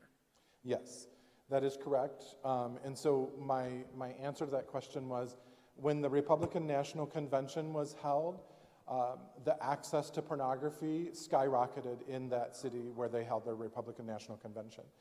And again, that's not a political statement. What I'm saying is that is seen as the more conservative party, right? And so because there's this whole bunch of conservative people there, then what they're doing is they're accessing pornography, right? So why is there this correlation between the conservative, either political affiliation or religious affiliation, and the acting out of pornography? Because we don't talk about it. We're completely silent on this topic, right? So then your recommendation to us as pastors, when we are either in the pastorate or back in the pastorate, what would be your recommendation to us of how to actually begin engaging in this matter? talk about healthy sex and talk about good pictures and bad pictures. And why? It's not enough just to say, don't look at porn. You need this generation, right, that's coming up, and the current generation represented in this room, we are in an age where we are naturally curious, right? So if you don't explain why something is not okay, then people are going to dismiss what you said, right? So we need to talk about why. We need to talk about that the pornography industry, porn stars the percentage of sex-trafficked individuals in porn is astronomical, right? And so that's one reason that it's bad. Another reason is many porn stars are on drugs or alcohol when they act out in porn. Because for a 15-minute video, it takes 8 to 10 hours to film that 15-minute video that people are accessing, not you, hopefully, that someone on the planet is accessing. So the human body is not designed to put up with that amount of friction for 8 to 10 hours, right, to make a 15-minute video. Because everybody thinks, well, it's a 15-minute video, then it took 15 minutes to make it. No. Ask any filmmaker on the planet, right? That's not how it works, right? And so I mean, those are two reasons why looking at porn is just going to perpetuate these problems, right?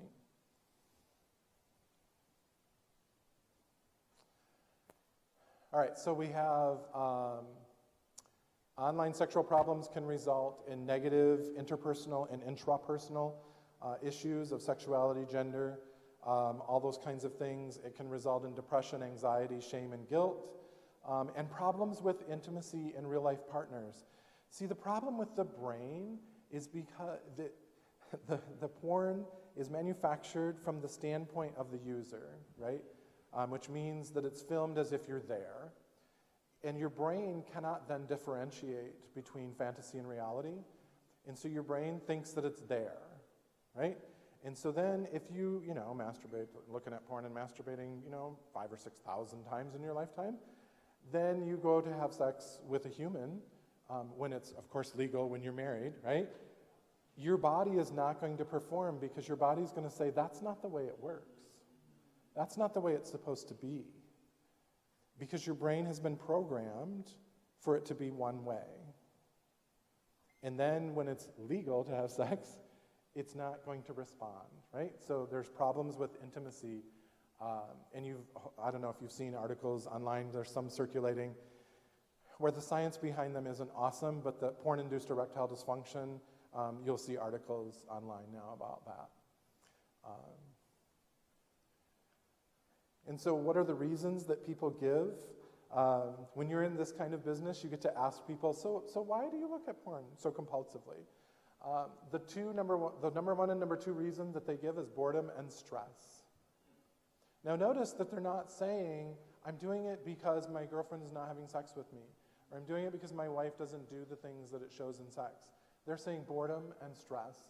And the boredom is not the kind of boredom like I have nothing to do.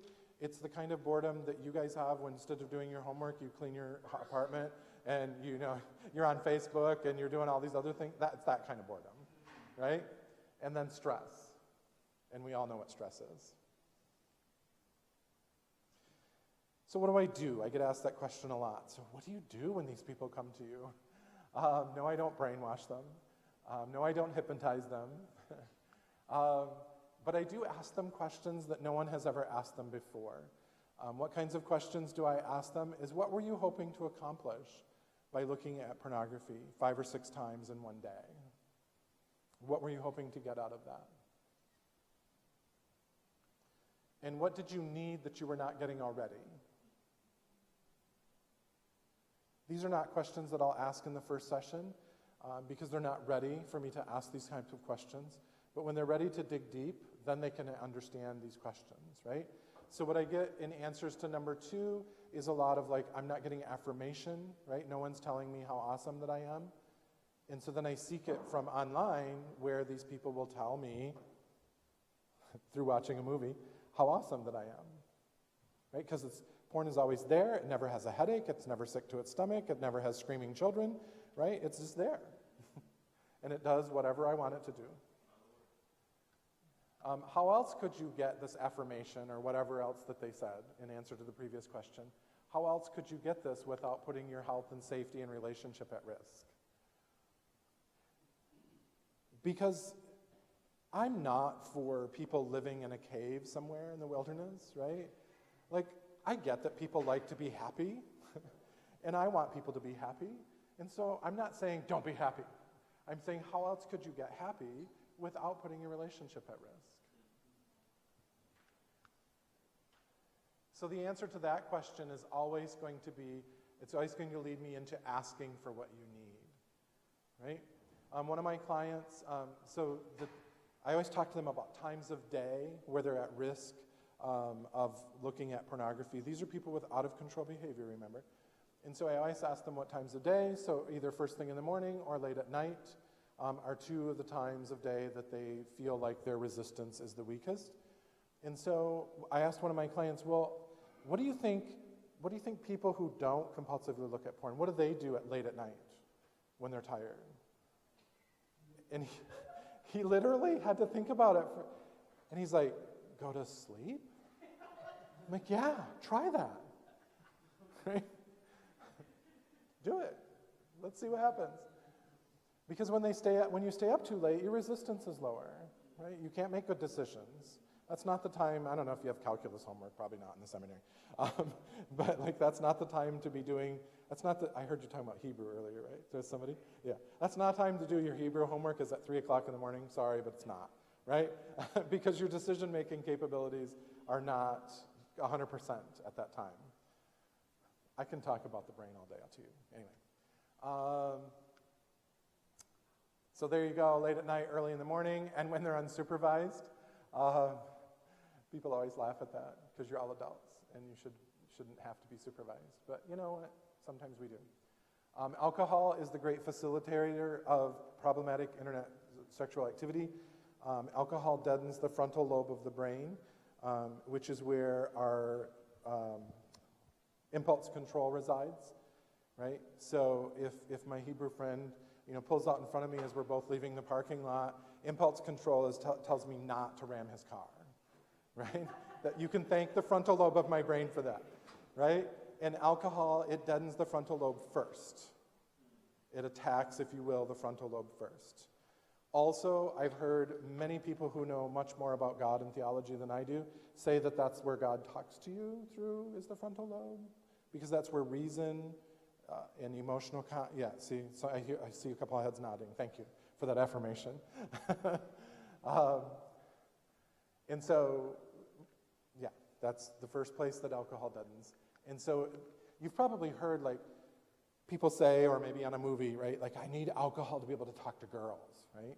That's because it deadens the frontal lobe, which is impulse control, right? That it deadens the part of your brain that's saying don't talk to people because they're not going to like you, right? All right, so what are some triggers? I always talk to my clients about triggers. These are not things that make people look at porn, but they're things that make people want to look at porn. Do you see the difference? Okay. So I always talk to them about HALT SB. Hungry, angry, lonely, tired, stressed, and bored. Those are the big 5. Danger, warning, right? Big obnoxious orange banner there that I have.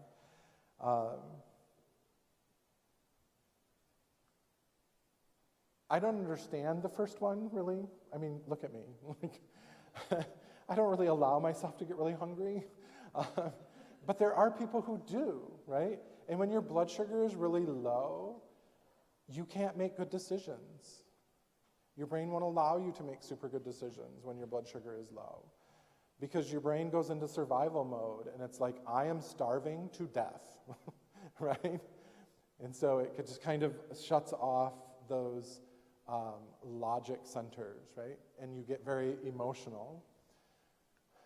So being angry, agitated, irritated, feeling trapped is all part of feeling angry. Lonely, and it's not just being alone, it's feeling unwanted, right? Or unaffirmed, or unimportant. That's all part of feeling lonely. Tired, physical exhaustion, I already talked about that. Stress is often the number one reason for lapses and relapses.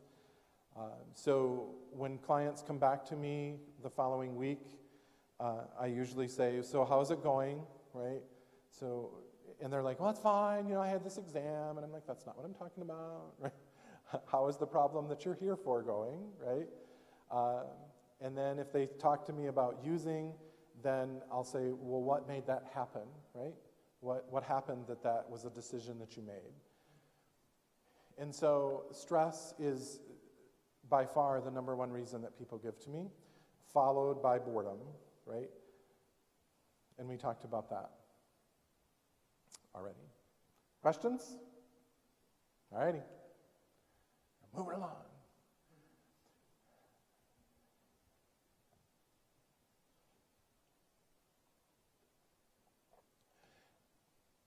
I believe that people with addictions, not every clinician would agree with me, but some do, that I believe that addictions, I don't care what you're addicted to, heroin, crack, alcohol, gambling, pornography, shoes, shopping, it's simply a coping mechanism, right? These are things that make me feel better. And there are things that you all do in this room that are healthy coping mechanisms.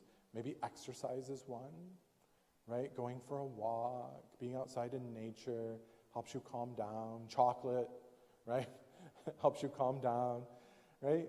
And so sometimes we have healthy coping mechanisms, and then sometimes our coping mechanisms work so well that we can't stop using them, right? So this is not a weakness. Addiction is not a weakness. It's that your coping mechanism works so well that you just do it constantly.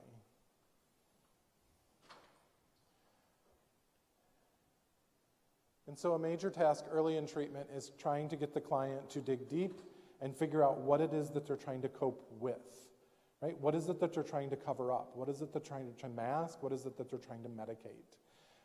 And that is much harder than what it sounds, because they've spent decades trying to cover that up and not talk about it and not face it. And then here I am asking them, well, why don't you just talk about that thing, right? Let's talk about it. And so I keep having to chip away at it and chip away at it, but I get there. If they're working and I'm working, then we can get there.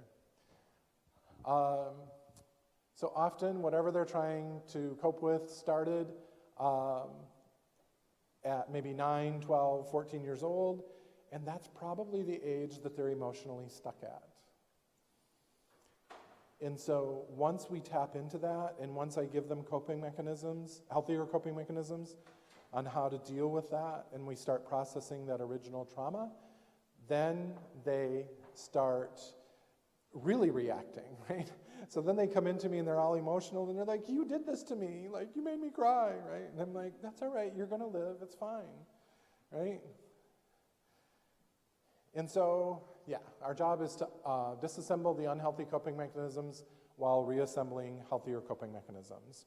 This is another tool that I use with my clients, and I'm so sorry that you probably can't read that because the print is really small, but this is an emotion wheel. So if you if you Google wheel of emotions or emotion wheel, hopefully you'll come up with something like this. Men more than women, the emotional center of women's brains are much larger than the emotional center of men's brains, by the way. And so it's not just a myth that women are more emotionally intelligent than men. But when I ask men how they feel, they give me facts, right? How did you feel when your wife yelled at you? It was a Tuesday at 6:30 p.m. That's not a feeling, right? But notoriously, that's what happens. And so you laugh, but that's my life. And so I pull out the emotion wheel and I hand it to him. And I say again, how did you feel when your wife yelled at you? And then they're like, there's a lot of words on this thing, right? They're all emotions. Every one of these words is an emotion. And if a man can talk about emotions, and these are gender stereotypes. I've had women struggle with emotions too, believe it or not. But if a man can talk about emotions, they stick in the center wheel. Those are the 5 big ones, right? Happy, angry, lonely, sad, whatever. especially angry. Men are allowed in society to be angry. That's the only emotion men are allowed to have in America, Midwestern American society. Men are allowed to be angry, but not too angry, right? But we're allowed to be angry. We're allowed to be happy, but only if it's sports, but then it has to look like we're angry. Yes! Right? That's happy, but it looks angry, right? Anything other than that is not masculine. It's not macho, right? Like, why are you so happy all the time, right? You're such a drama queen or whatever, right? We're really mean to men in society. So getting them in touch with their emotions is something that I do too. Are we done? Okay. I have to stop talking now. 10-minute break. Another 50.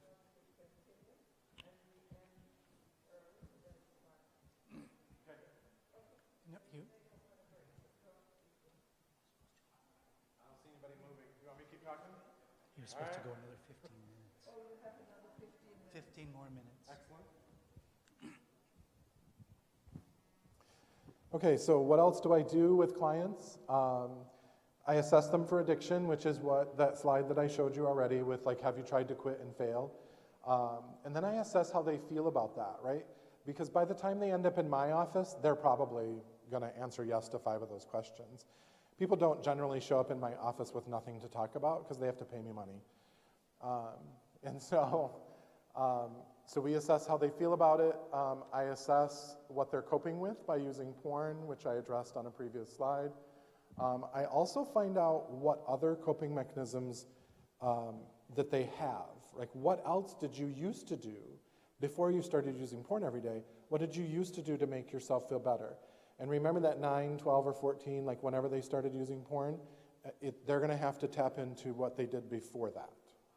Yeah, right?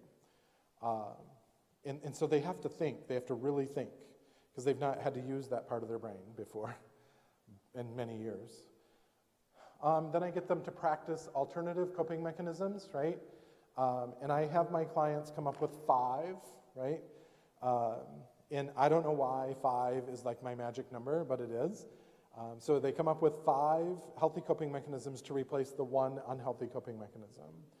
And that's because whatever that they pick, if it's just 1 for 1, it's not going to work as well. Right? None of those 5 are going to work as well because you've been practicing looking at porn for 20 years by the time you get into my practice. And the first time that you try to go home and play your guitar, it's not going to work. You're going to be like, this was the dumbest thing you've ever said in your life. I'm like, well, you did it once, and you've masturbated to porn 5,000 times. So... And no, you don't have to do the healthy coping mechanism 5,000 times because your brain is really plastic and it's very learnable and teachable. And so it can catch up quickly, but it's not going to work on the first time. This is not Dr. Phil. The first time you go home and play your guitar instead of looking at porn, it's not going to really do anything for you, right? The human brain doesn't work that way. So then I also start, at the same time I'm doing the healthy coping mechanisms, I'm disassembling porn in their brain. It's called aversion therapy, if you are interested in Googling that when you get home. I'm only telling you to Google safe things, right? So if you Google aversion therapy, so I talk to them about the lies that porn tells them. I talk about porn as in like a stalker ex-girlfriend, right? Because it doesn't want to let you go. And really it's just residing in your brain. But it's there and it's going to keep after you. The deceit that the porn industry has admitted to. So I'm trying to get them to fall out of love with porn, right? So I shift the focus off of sobriety and onto the original trauma. So I don't really preach to my clients about stop it. What is that old video that is it Bob Newhart or something? Like somebody just like who stop it. Yeah, they would just say stop it. Like that's the myth that therapists are like, just stop it, right? So I don't do that because that's going to end. Right. It's just going to increase their shame and guilt, which is food for an addiction, by the way. I'll repeat that because that was really important. Shame and guilt are food for addictions. It thrives on shame and guilt. Thus, the really super conservative religions drives it underground, increases shame and guilt, increases acting out behavior. And so I don't just talk to them about stop it. I talk to them about what happened and how they can prevent that in the future. Right? If this is really something that you're wanting to stop, then what can you do about that in the future so that that's not a choice that you make? Right? And so, by the way, another thing that I want you to take away and hide in your brain for the rest of your life, when you're talking to somebody who might have this issue, they will say to you like, I failed or I fell. I hate both of those terms. And I hardly ever use the word hate, right? I don't like fell and I don't like failed. And that's because that increases shame, right? I don't know about you, but every single time that I fell in my life, like I've fallen, that's not been on purpose. It's just my thing, right? I don't fall on purpose. And so when people say that, they're not taking responsibility for their behavior. And we need to have people take responsibility for their behavior. You did not fall on your phone and a porn site popped up. I'm sorry, that's not true. We should not use that term. You chose, right? And now you're thinking in your head, well, that's shameful for you to make them say I chose. No, because, see, I can read your mind. See, I can't really. But if they chose to use porn, then they can choose not to use porn, right? Nobody chooses to fall. I don't choose to fall. Maybe you do, but I don't, right? So we need to use terms that define what we're talking about. And you'll see professional literature that uses fall or failed in their lit, and I don't like it. All right. And so,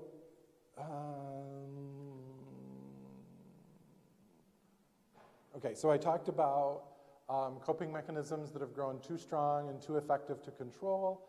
And if addictions are coping mechanisms, they need help. We need to help them find out what they're trying to cope with. It's easier said than done because they've spent a lot of time and energy trying to avoid what they're trying to cope with. Once the problem is uncovered, then healthier coping mechanisms can be implemented. And then I already said, remember, about the healthy coping mechanisms aren't going to work as well, so they have to keep practicing it. Just like any other healthy habit. Why are healthy habits so hard, right? And unhealthy habits are so easy, right? But I don't know, that's the way the brain works. And people have that whole Dr. Phil mentality, right? I want to get better and I want it now. I literally had a client ask me in the initial phone call, do you think that this will be solved in one session? Have you only used porn once?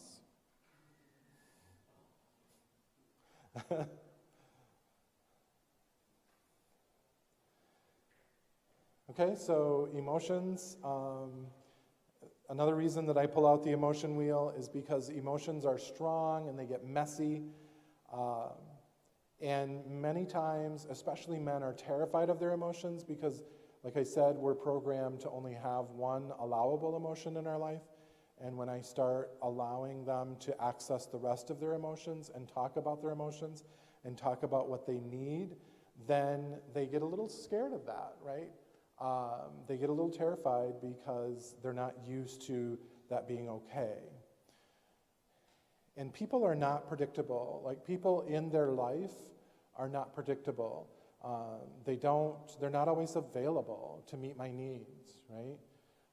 They're not always available to answer my call when I'm feeling sad or I'm feeling lonely.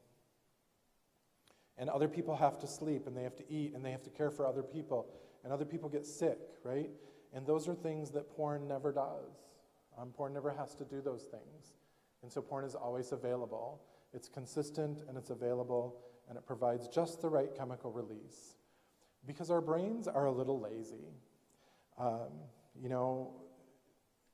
Let's say when I'm feeling sad, right, and I don't know how to help myself feel better, other than doing this thing that I told myself I wasn't going to do anymore, my brain, like think of a filing cabinet, right?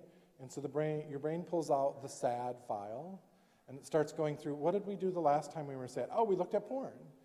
It stops looking when it lands on the thing that works, right? It doesn't say, well, this is one option. Let me lay this on the table. What else do we do, right?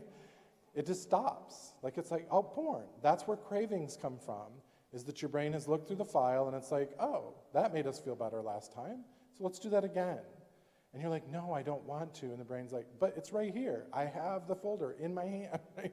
Like, let's do that thing because it works, and you know it works, so why aren't you doing the thing that works? So our brains are a little lazy in that regard. And your brain actually forms like a superhighway. Every time you make the same decision, that highway in your brain gets stronger. It actually gets thicker. With fat, actually. You have fat in your brain, but anyway, that's a whole sciencey thing. And so it reinforces that highway, and it makes it easier to make that decision again. And so the more that often that you make that decision, then the thicker, I talked to them about 5-lane highways in your brain, and you have this little path of new healthy coping mechanisms. You have this little path through the woods, right, of a new healthy coping mechanism. And you have to keep walking that healthy path to get it to be nice and big and huge like a 5-lane highway.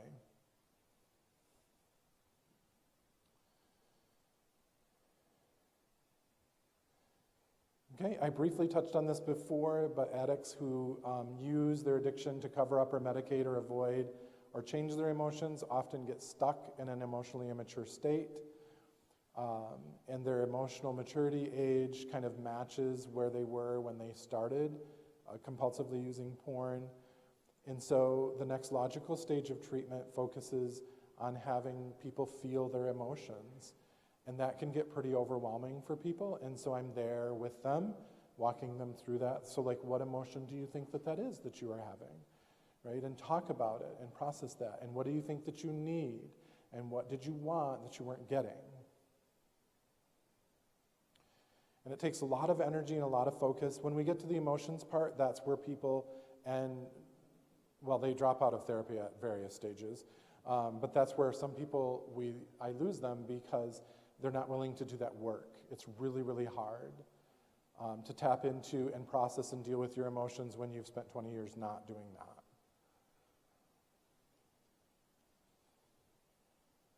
And so I'll talk to clients about what I'm teaching them to do with this. It's akin to teaching them to walk backwards, right? And sometimes we just get really tired of walking backwards and we'll walk forward and then, no, I need to walk backwards. He told me I need to walk backwards, right? And so that walking forward for a minute is a lapse, right?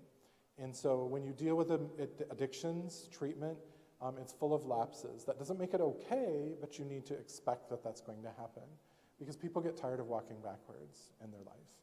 But pretty soon, if you walk backwards through your whole life every day, you're going to get used to that, right? Just like, have you ever seen those videos like people brushing their teeth with their feet because they don't have arms, right? Like if that's their life, they get used to it. No, apparently I'm the only one that's seen that video. Oh, thank you. You're all like, that's a thing? All right, so once they experience some success, and they start experiencing handling emotions and being able to process their emotions, then we can have conversations about being proactive, right? So there's always this hard thing right around the bend, right? So once we get to be experts at processing and dealing with our emotions, now I'm like, well, now you need to look forward and see these problems coming, right? So we're in the middle of fall, right? It's the end of October. So guess what's coming? Holidays. What happens during the holidays? We get super stressed, right? Holidays are stressful. And so what happens when people get stressed? They use, right? So I talk to them about this time of the year. I'm like, okay, the holidays are coming. What's your plan to stay sober during the holidays, right? So what is your plan to not use? What is your plan to cope with the stress? What are you going to do? And they're like, I don't know. Well, guess what? Then if you're successful, that's going to be an accident. If you want to trust your life to an accident, then you're on the right track. But if you want to trust your life to a plan and having goals and implementing that plan, then that's what we're going to talk about. Right? Because you need to have a plan in order to be successful. Am I right? Okay.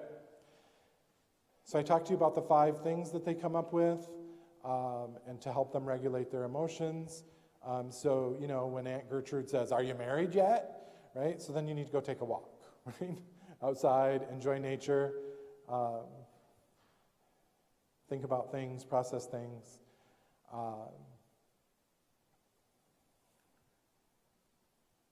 So any questions for me?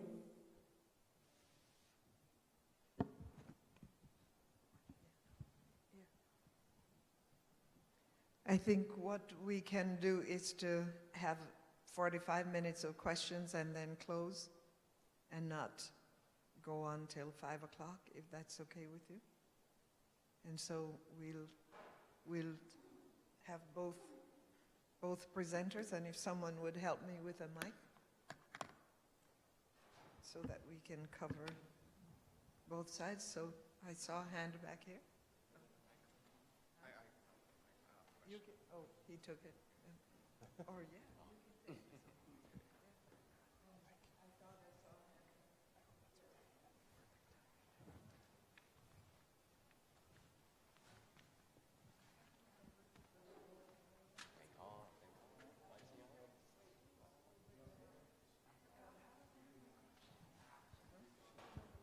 It's being live streamed, so we need to use the mic so people can hear the questions. Okay, so go ahead back there, please.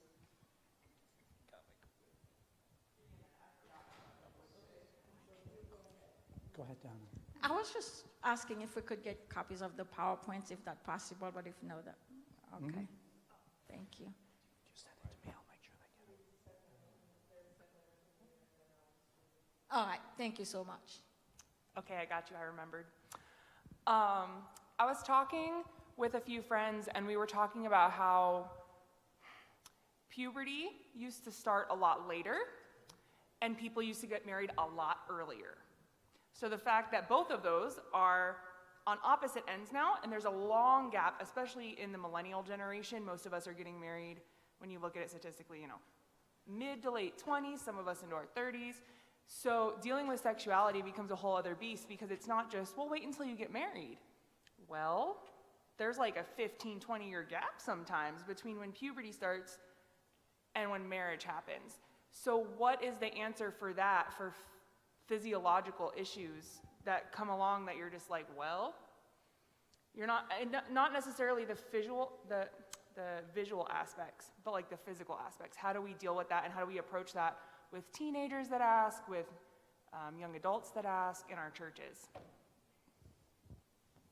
I'm going to start and then turn it over to Brad, but one of the things that we don't do with teenagers when we go around talking with them about sex is we don't say, "Don't do it," because we recognize what you're talking about as being very real. What we try to do is paint the beautiful picture about sexuality that God intended, so that they're drawn to that. They're drawn to God by that, and as they're drawn to God, then it's helpful. The problem is, whenever you tell a kid, "Don't do something," that's a trigger to do it. And so we try to, instead of not talking about it, keeping it a secret, and having someone else, we try to give them the beautiful picture of sexuality. And what I like to say to young people particularly is, you're always being sexual. Sexuality is not something you turn on and off. You're always being sexual. And so understanding that the real drive, that I hear, and that you said that you hear, Brad, is that what people are longing for is intimacy and connectedness. And so if that's kind of the longing of sexuality, I try to suggest that you can do that, foster that, build good friendships, connections, intimacy, okay? And then build safe parameters by talking about them too, openly, not just not talking about it, but talking about that so that you're being proactive in it. So those are some suggestions that I have. And I was going to talk about intimacy and emotional connection as well, because that's often why people are being sexual in the, okay, that's why they're having sex, is because they really want intimacy and connection. And that's one way for you to get intimacy and connection, emotional connection, is through sex, but it's not the only way. And often when I tell that to clients, they're like, wait, really? And I'm like, yeah, right? So cuddling on the couch, doing other activities with emotional connection, right, is important. But what you're saying is true. Puberty is actually onsetting, is that a word? Early onset puberty, right? It's getting earlier and earlier. And then marriage is getting later and later in today's society. And so if masturbation is permissible to my client, then I'll talk to them about masturbation, right? But unfortunately, I talk about this all day long, so it's not embarrassing to me. It's like talking about the weather. It really is. But people masturbate incorrectly because often people masturbate for efficiency rather than as a simulation of sex, right?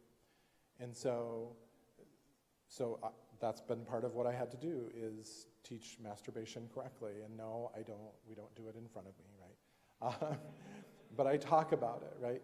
That there's other ways to get emotional and physical connection, but also masturbation for efficiency is going to hamper your actual engagement in sex because it's different activities. We do it wrong. And see, again, nobody teaches people how to masturbate. It's left to their own devices, and so efficiency wins. Sorry, I don't know if that was the answer to your question or what you guys wanted, but that's how I feel. Okay, well, since you said all that, you gave me another question. So what are other ways that emotionally and physically, of course, you can find, of course, that doesn't involve, the things that will lead you into sexual or pornographic kind of things. But the second thing is also more so, I guess, more on a spiritual kind of question, because, I'm pretty sure like many, growing up in the church, sex was like a taboo thing to talk about. And even when they started to talk about it more, it just kind of became annoying because it's the same old thing. Don't do it. The STD rates, it's and especially in Adventism, this is just me. It's for us to teach something right, to make people do something right, we have to put the fear of God in it. There always has to be some type of fear. Don't do this, or else, and the thing is, it's just kind of when it comes to a biblical example, because it just hit me one day. I said to myself, if Christians are if we're a Bible-based people, how come we're ready to talk about, not eating the food and whatnot, but then when it comes to sex, it's just kind of it's just the bird and the bees. It's you never really get a biblical perspective on it. How is that beautiful? Because it's just that's something that's not really taught. It's just more so a bunch of statistics, because I'm not going to lie. When I saw the statistics, it's just great, more statistics.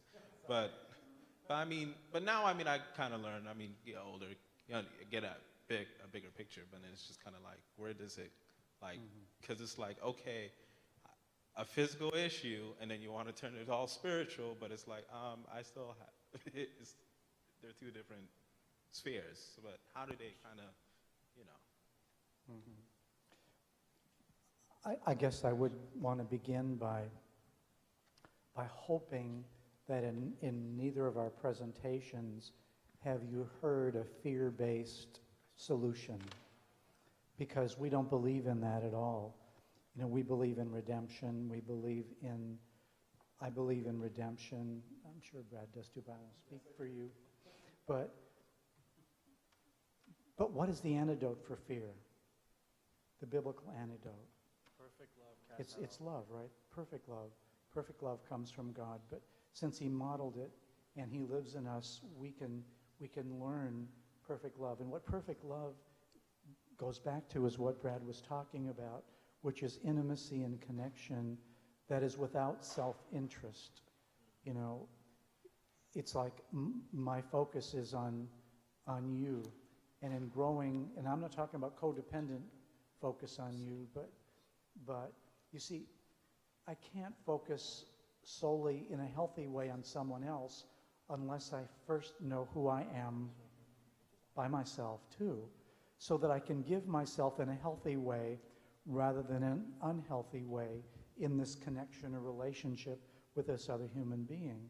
If I don't know who I am first and I get into a relationship, it's like two broken people coming together into a relationship, because I'm going to be attracted to someone about the same level of differentiation that I have, the same level of emotional health that I have.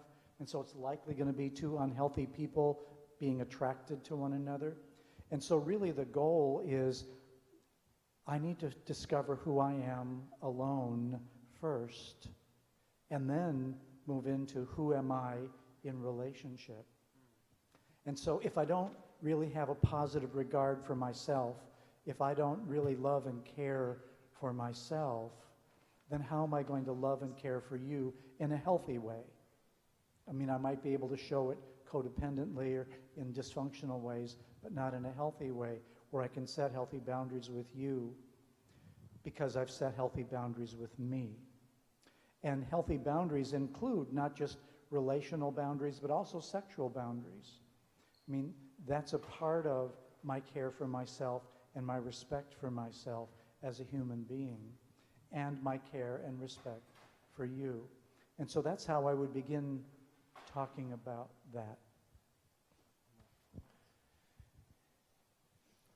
One of the things that stuck out to me the most in your question is when we talk about sex and sexuality, we bring God into it in like a punishment way, right? Like stop it, Jesus doesn't like it, right? It's a what?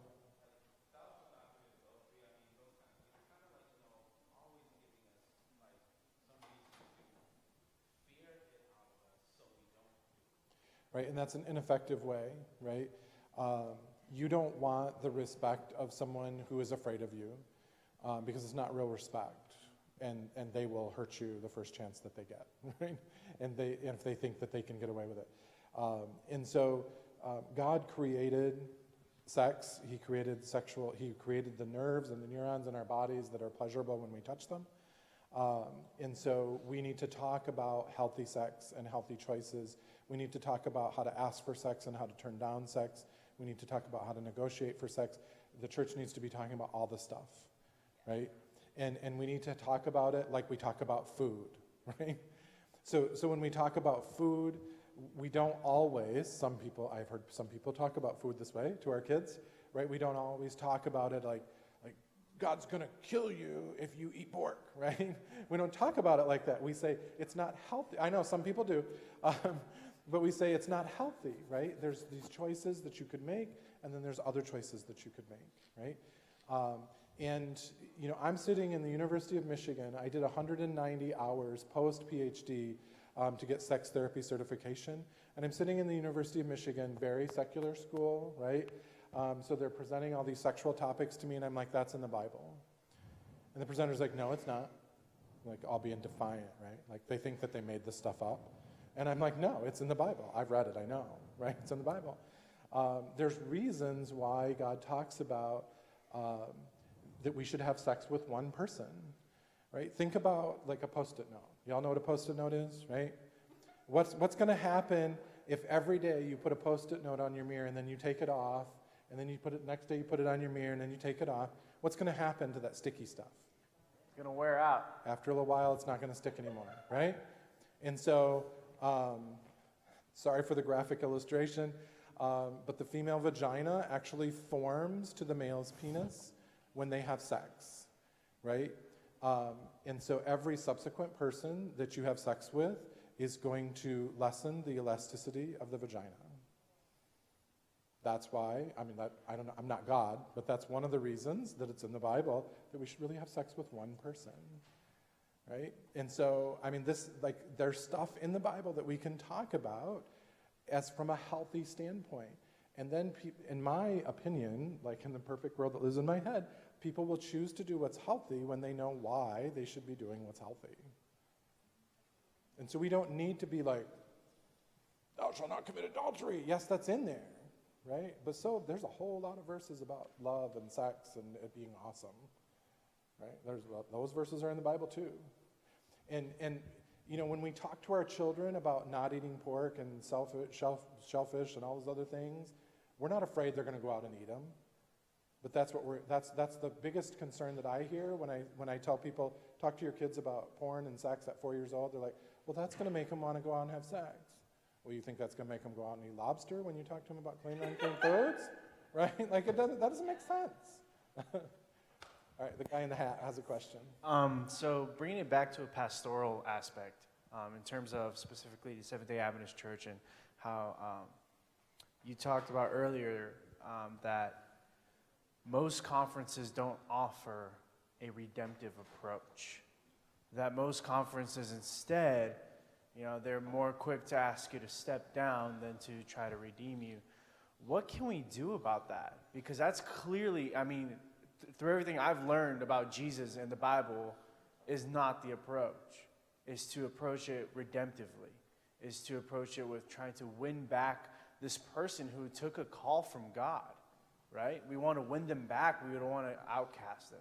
So what can we do to bring more awareness to that need in, you know, on at least like in the NAD or in big unions? What can we do about that? Well, I think a good starting place for that is doing the kind of thing that you're involved in doing right now, and that is beginning a conversation about it. There are some conferences I know that are doing an excellent job with that. And what I would suggest is have some of those leaders from those conferences who get redemption perhaps present, you know, at conference leadership meetings so that other people can begin thinking about that. And then, okay, so we want to incorporate a redemptive approach. Well, how can we go about doing that? Because a lot of times, you know, what conference leaders are afraid of is, well, is this going to bring reproach upon the church? Is this going to create further problems? Right. And, you know, can this person really be free from this? Are we going to have to really deal with this on and on? And so having people who are knowledgeable, like Dr. Brad or others, you know, come in and really talk to them about not just how, you know, the philosophy or theology of redemption, but then what are the practices of it too. And so I think if we give people alternatives, if we can give them other ways of thinking about it that are more redemptive, I think that people will be more apt to give it a try. The other thing that I would suggest is someday when you get into pastoral ministry, even as a pastor, I would suggest that you begin conversations about this. In other words, make yourself an expert on this subject. And if you make yourself an expert, then people are going to come to you and ask you questions about it and be ready for answers.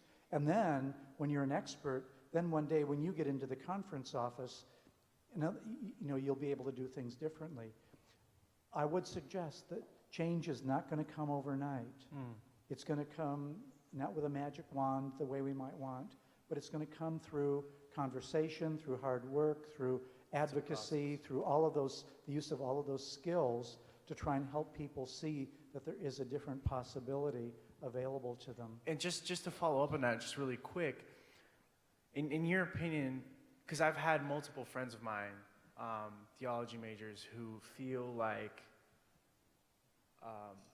you know, their struggle with porn completely disqualifies them from ministry.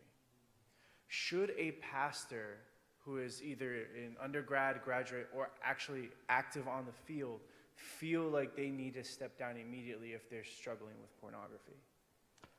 My answer, no. But should they get help? Yes. Yes. If they're not willing to get help and they're going to stay in denial, then they should step down.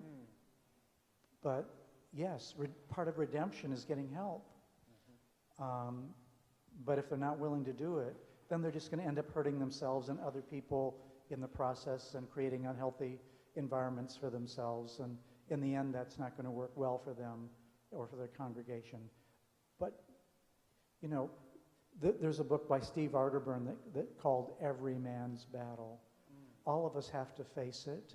You know, all of us have to look at it as a potential problem for us. We're all tempted along those lines. And so we need to begin talking about this more so that we can have, you know, more redemptive conversations and so that people understand that there is no condemnation coming from God towards you, and yet at the same time, you do need to start talking about it, getting help, so that when something is brought to the light, you know, that light dispels darkness. If I keep it as a secret, it's kept in darkness, that gives the enemy power over me when it stays in darkness. But when I expose it to light, freedom comes that way.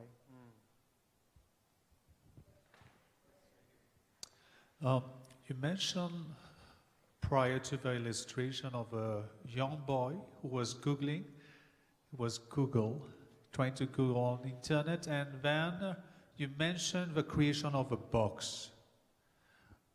Are we talking about the possibility of deleting the box later on or replacing the box? Adding more things to the box, right? That premature exposure to pornography before the sexual template is formed, so before they have a box, right? So premature exposure to pornography creates this sex box in their brain. Because I'm a man, I talk about brains in terms of, like, think of waffle, right? Women's brains are more like pancakes, and there's a whole video, so Google that too. But anyway, so it creates a box in the brain about sex, and so that's defined then by pornography. Everything I see in pornography is normal. That is sex. That's the ideal, right? If I have premature exposure to pornography. And so what needs to happen is that box needs to be corrected, and it needs to be more reinforcement added perhaps, or expanded, right, to include other things. That, right, what you saw in pornography is a lie. People don't have sex like that in real life. People don't like stuff on their face. People don't, hang from chandeliers or whatever, right? Like, that's just not a thing. And your partner's probably not going to be a fan of that, right? And so we just redefine the box. So you can't delete everything that's in your brain is there forever. And when you forget, it's just the neural pathway. You can't access it, but it's there, right? For example, psychologists feel like every time you dream, that every face that you see in your dream is a face that you've seen in real life. Because your brain doesn't make up people's faces. It just remembers. And you may not remember that you saw that person, but it's all people that you've seen somewhere. It might just be passing on the way to the bus or something. But everything that you dream about is something that you've seen. Anyway, if that helps. So we have this problem. Now, what are the practical steps in ministry, whether it's a member or it's someone of clergy that is coming to us to ask for help? So there's several questions here. So when do we push them to professional help? But what can we do if they don't want it? If they know they have a problem, but they're not comfortable enough yet, what are the steps we can do to help them? And maybe later they will get comfortable. What can we help them? In what way can we help them? I think one of the things that we can do is revolutionize the way that the church handles this topic, right? Talking about healthy sex and healthy sexuality, and having that be a conversation that we're likely to have, and then being open to people's questions and being open to people approaching us and saying, hey, I need help with this, right? One of the things that I would say to someone is, what are you going to do about that, right? Like, what is your plan? And then have them formulate a plan, right? But if they don't want to do it anymore and they don't have a plan, then that's a wish, right? And wishes don't necessarily come true. right? And that's the way I talk to them. That's why people don't follow through with their New Year's resolutions, because it's a wish and they don't have a plan. Right? I'm never going to eat processed sugar again. That's it. 2018, no processed sugar. And then 24 hours later, they're eating processed sugar because they don't have a plan, right? And they're not replacing it with a healthy coping mechanism, whatever that may be for processed sugar, right? So that's my philosophy. I would also suggest that that we need to educate our people and ourselves as pastors about the types of help that are available there. For example, I usually start by asking people to start with the least intensive intervention first. For example, have you tried a 12-step program? And how well is that working for you? Is that enough? And if you've tried that and it's not enough to keep you, then you go to a more intensive level of care.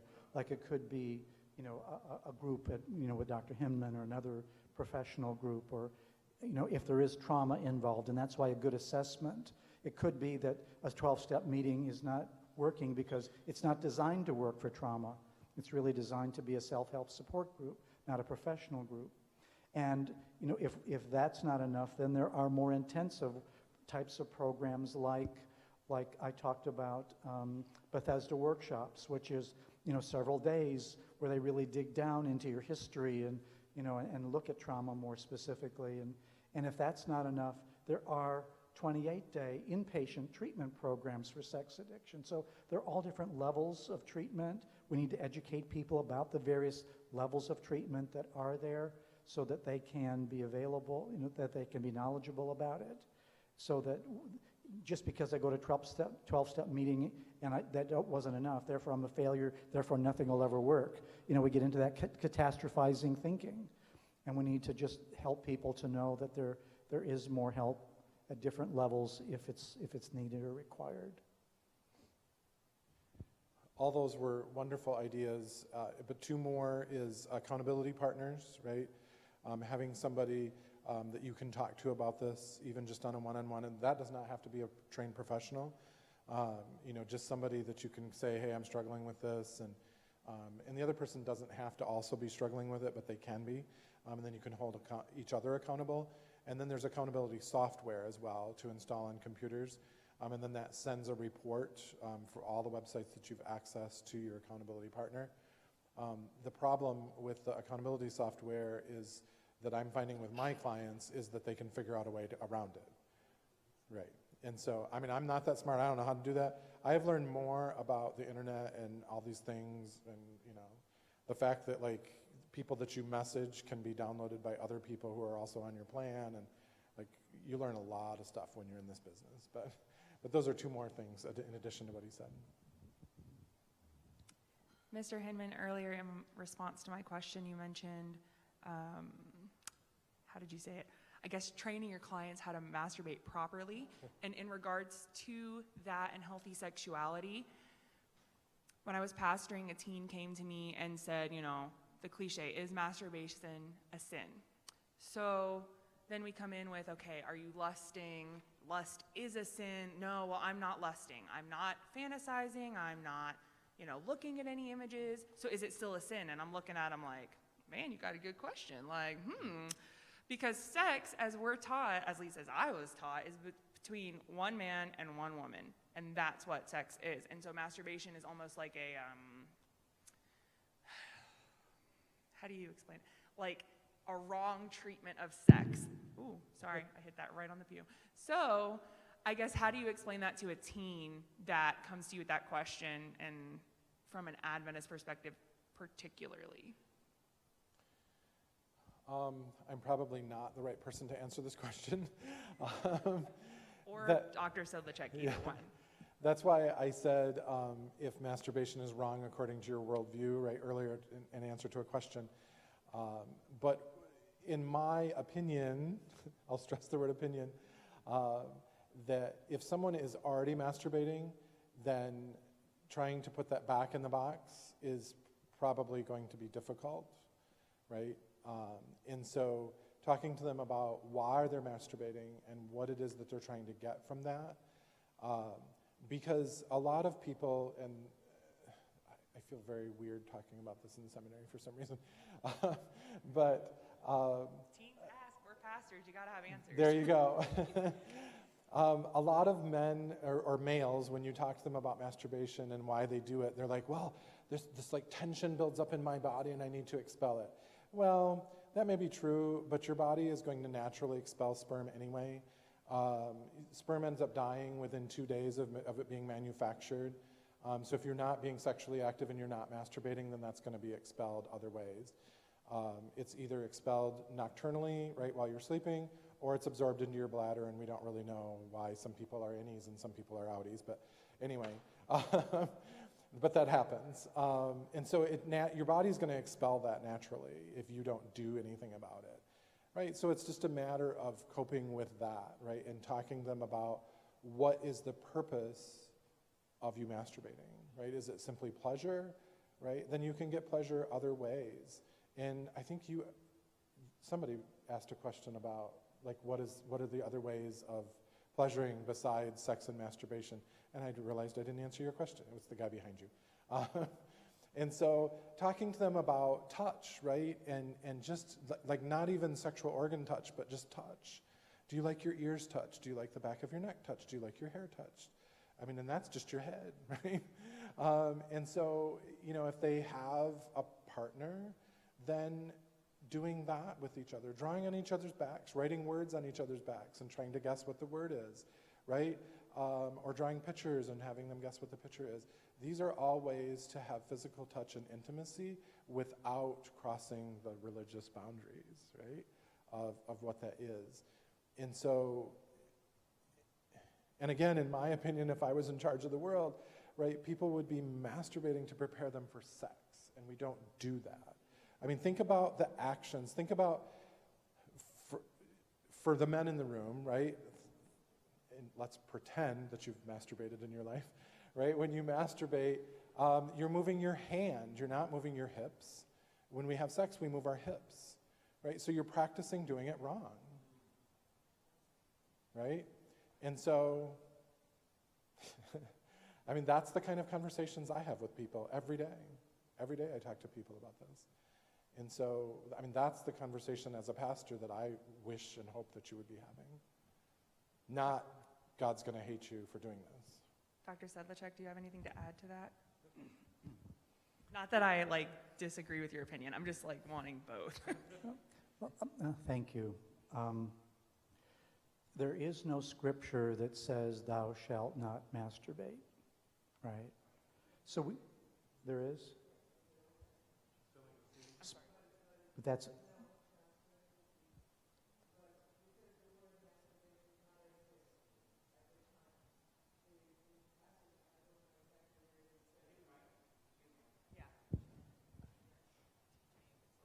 I researched this so I can answer it.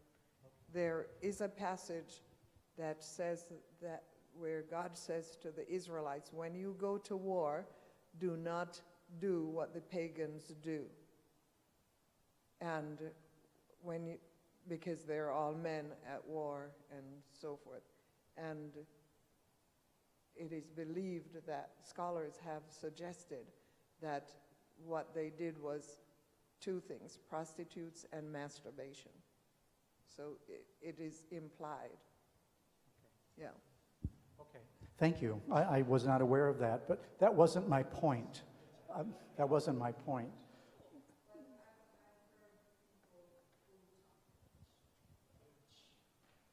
I've heard people in Loma Linda who give sex talks who tell people whose spouses have just died or they're recently divorced that they should masturbate because there's no biblical prohibition.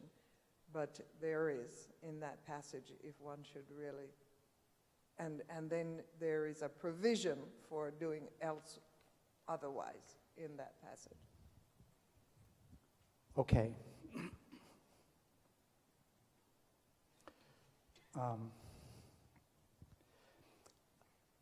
I think that we have to recognize that there is God's ideal. And I think God's ideal is that our sexual pleasure would come from our spouse. That's God's ideal. And that's the ideal that I think it's good to hold up to people, but without fear and condemnation and all of that as the motivation. And so, I think God's ideal is that see, sex is about intimacy with another human being, well, largely.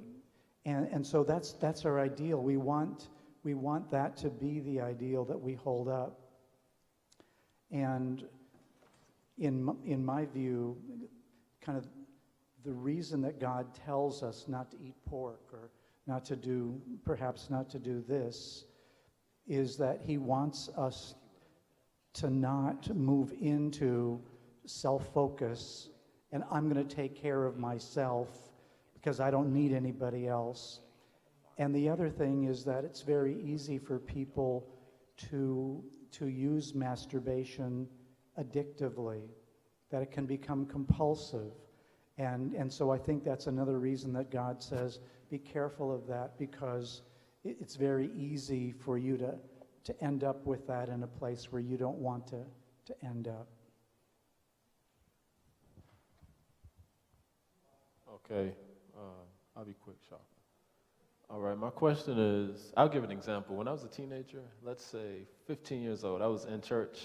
It was an AY program, and they scared excuse my language, they scared the mess out of us when it came to like teaching us about sex.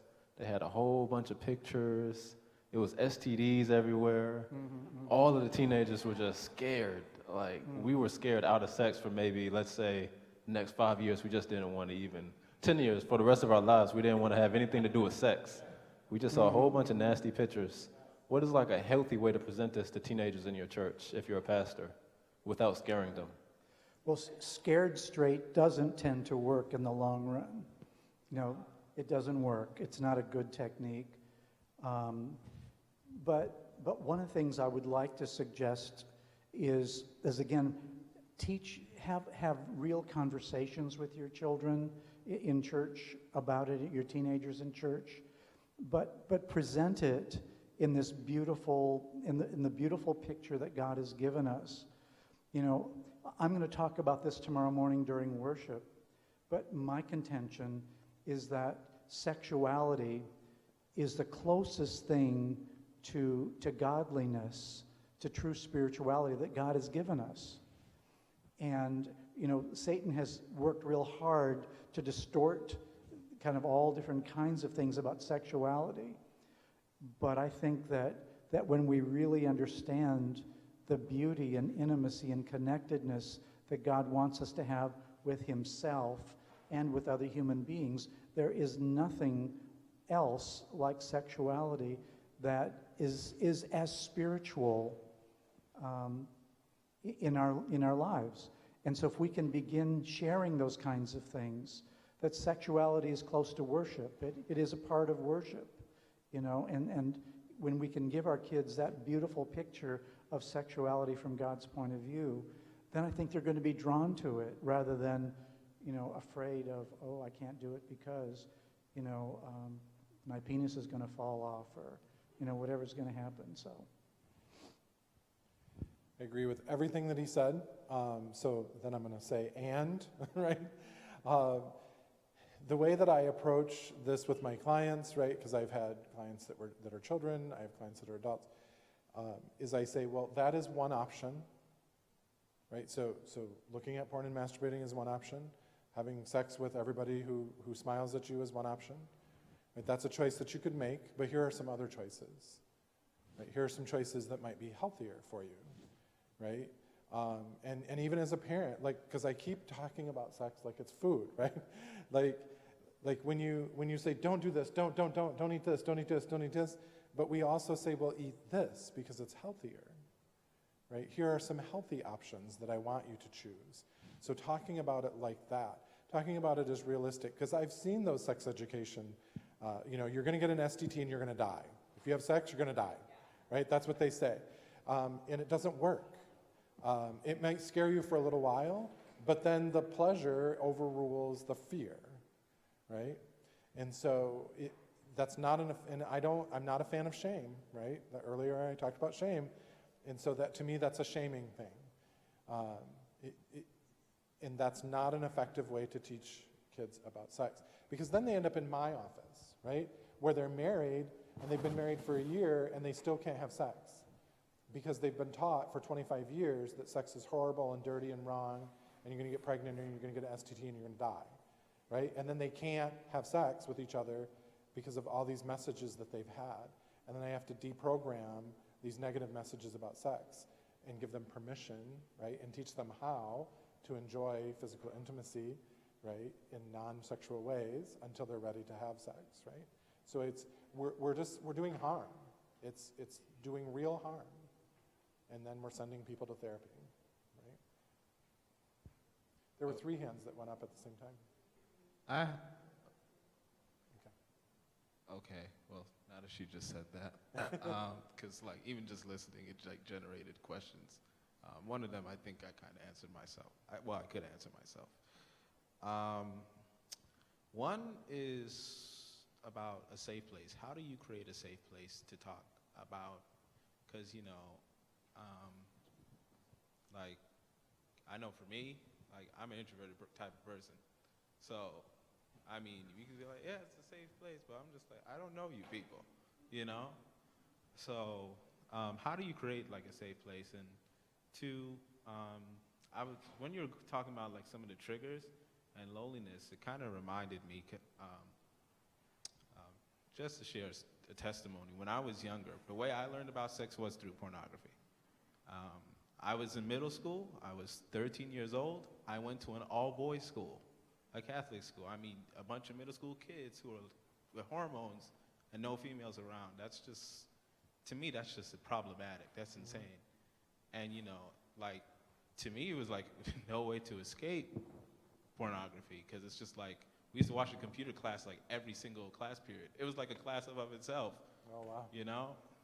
So, and to be exposed to it. I mean, I grew up as a Seventh-day Adventist, and I was always like a little different compared to a lot of my classmates who were involved in a bunch of things, did a lot of things, were interested in things that I wasn't. So by the time I was exposed to it, it was just like the sense of it's like, of course, that sense of loneliness, and then eventually they introduce that to you, and then here you are with that and loneliness. So like, when I look at that now, looking back on that, I was like, if I talk to someone who is experiencing, who experiences loneliness, right, and they might be struggling with pornography, like what would you say to really help someone like that? Because it's like, you could take away the pornographic problem, but then they're like, well, I still had these issues from before, and I was using that to help me, and now that you took that away, I still have this, and then it's just kind of like, Mm-hmm. So, if I'm understanding your question correctly, is how do I help someone cope with the loneliness if pornography is taken off the table, right? Yeah, because to me it's like sometimes, like me, when I look at situations, like to me it's like there's the virus and then there's the symptoms. Mm-hmm. I mean, solving symptoms to me is a great thing, but then as long as you have the virus, you're going to run into the problem again. Mm-hmm. So what I literally ask people is, what do you think people who don't look at porn do when they're lonely? Right? They connect with people. So call your mom, right? This is what I would say to people. Like, you need to call your mom, you need to call your friend, right? You need to go out, take a walk, say hi to people, smile at people, right? Like that's what lonely people do, is they try to connect with people. And so that's literally my advice, right? And then I have them come up with a list of people for them to call, right? And I always include moms, because my mom died 2 years ago, so I'm like, you need to call your mom, right? So mom's always on the list. Your other question was, how do you create a safe space? And the interesting thing that I saw you just do is you were willing to be very personal about your life in front of all of us. That says something about this being safe enough for you to do that with. And so you were creating a safe space by sharing your story, even if it's just that little bit of your story. And by you doing that, you made it easier for someone else in this room or someone else that is listening to this to talk about their life and their story too. So you took the lead, even though you said, I don't trust people all like that. You did trust us all like that. And I commend you for that. And that's the kind of thing that we need to do. And that's one of the wonderful thing about groups and, Brad's group and other groups is that people find safe places. And normally when people come to a group, they're first checking it out. Are these people really safe or not? So it takes them maybe a while. Some people, they'll just dive right in and go for it. Other people, they're a little more cautious. And so we create safe spaces by not demeaning people, by not shaming people, by not putting them down, when they share, but by affirming and embracing and connecting with them and so forth. And so you began that process here. Thank you. I'm sorry, I know we're out of time, but I just want to follow up really quick. Because I am also an introvert, right? And I didn't even want to do my dissertation on pornography addiction. I wanted to do it on communication in a family and how it changes over time. But God made me do this, like for real. And so, because I'm okay with talking about this topic, I've gotten okay with talking about it. People are coming from Grand Rapids to see me. People are coming from Lansing to see me. They're driving 2 hours for a 1-hour appointment and then driving 2 hours home. That's 5 hours of their day for a counseling session, right? I have Catholic priests and Catholic nuns from Grand Rapids referring clients to me that I have never met, right? On my intake form, I say, how did you hear about me? And they're like, Sister so-and-so or Father so-and-so. And I'm like, I don't even know these people. But somehow word is getting around that I am a safe place. So if you just start being comfortable talking about it and opening up about it, people will come to you like in droves. Like, I just don't even know how these people are hearing about me. And there's nothing special about me. Like, I started out the same way everybody else started out, right? Like, I learned about sex from friends at school, because back in my day, we didn't have the internet, right? That's how old I am. But friends at school talked to me about stuff. My parents didn't tell me anything. I didn't grow up Adventist, but that doesn't help anything or hurt anything, right? Like, they weren't any more willing to talk about it than anybody else. And so I had to get myself accustomed to that and being comfortable talking about it, and then people came.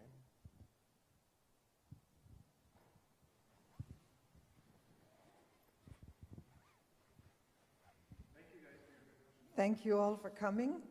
We appreciate your presence, and if you have more questions, they can stick around for a bit so you can have personal one-on-one, and we'll get the PowerPoint presentations, and I'll have them available only for those who attended. So if your friends want to get them, and I should probably pass a sign-up sheet because I'm not sending it to the whole university, okay? So I'm going to pass a sheet around, and if you just sign and put your email, I will make sure that you receive it. So some people have already left. Okay, I'll take their word for it that they were here. I'll ask them a question and figure out if they were here or not. Okay, so yes, you should, and I'll make sure that someone is here to do that. Yes. No, that's okay. We'll scan you now. Okay. So can you have prayer? And then Yeah. Let's have a closing prayer, huh? We're grateful, Father, for this beautiful picture of sexuality that you've given us. Lord, we are grateful that we can be connected to one another. We're grateful, Lord, that we are wanting to learn and find out more about your plan and your purposes and how we as pastors can meet this great need in the lives of those that you bring into our sphere of influence. Lord, I just pray that every man and woman who's here Lord, would be inspired to learn more and to grow more. And I would just thank you, Lord, for all of that. In Jesus' name, amen. By the way, just one quick commercial. In the spring semester, I teach a whole course on sexuality, and we go into a whole lot of good stuff over the course of a semester. So you may want to think about that.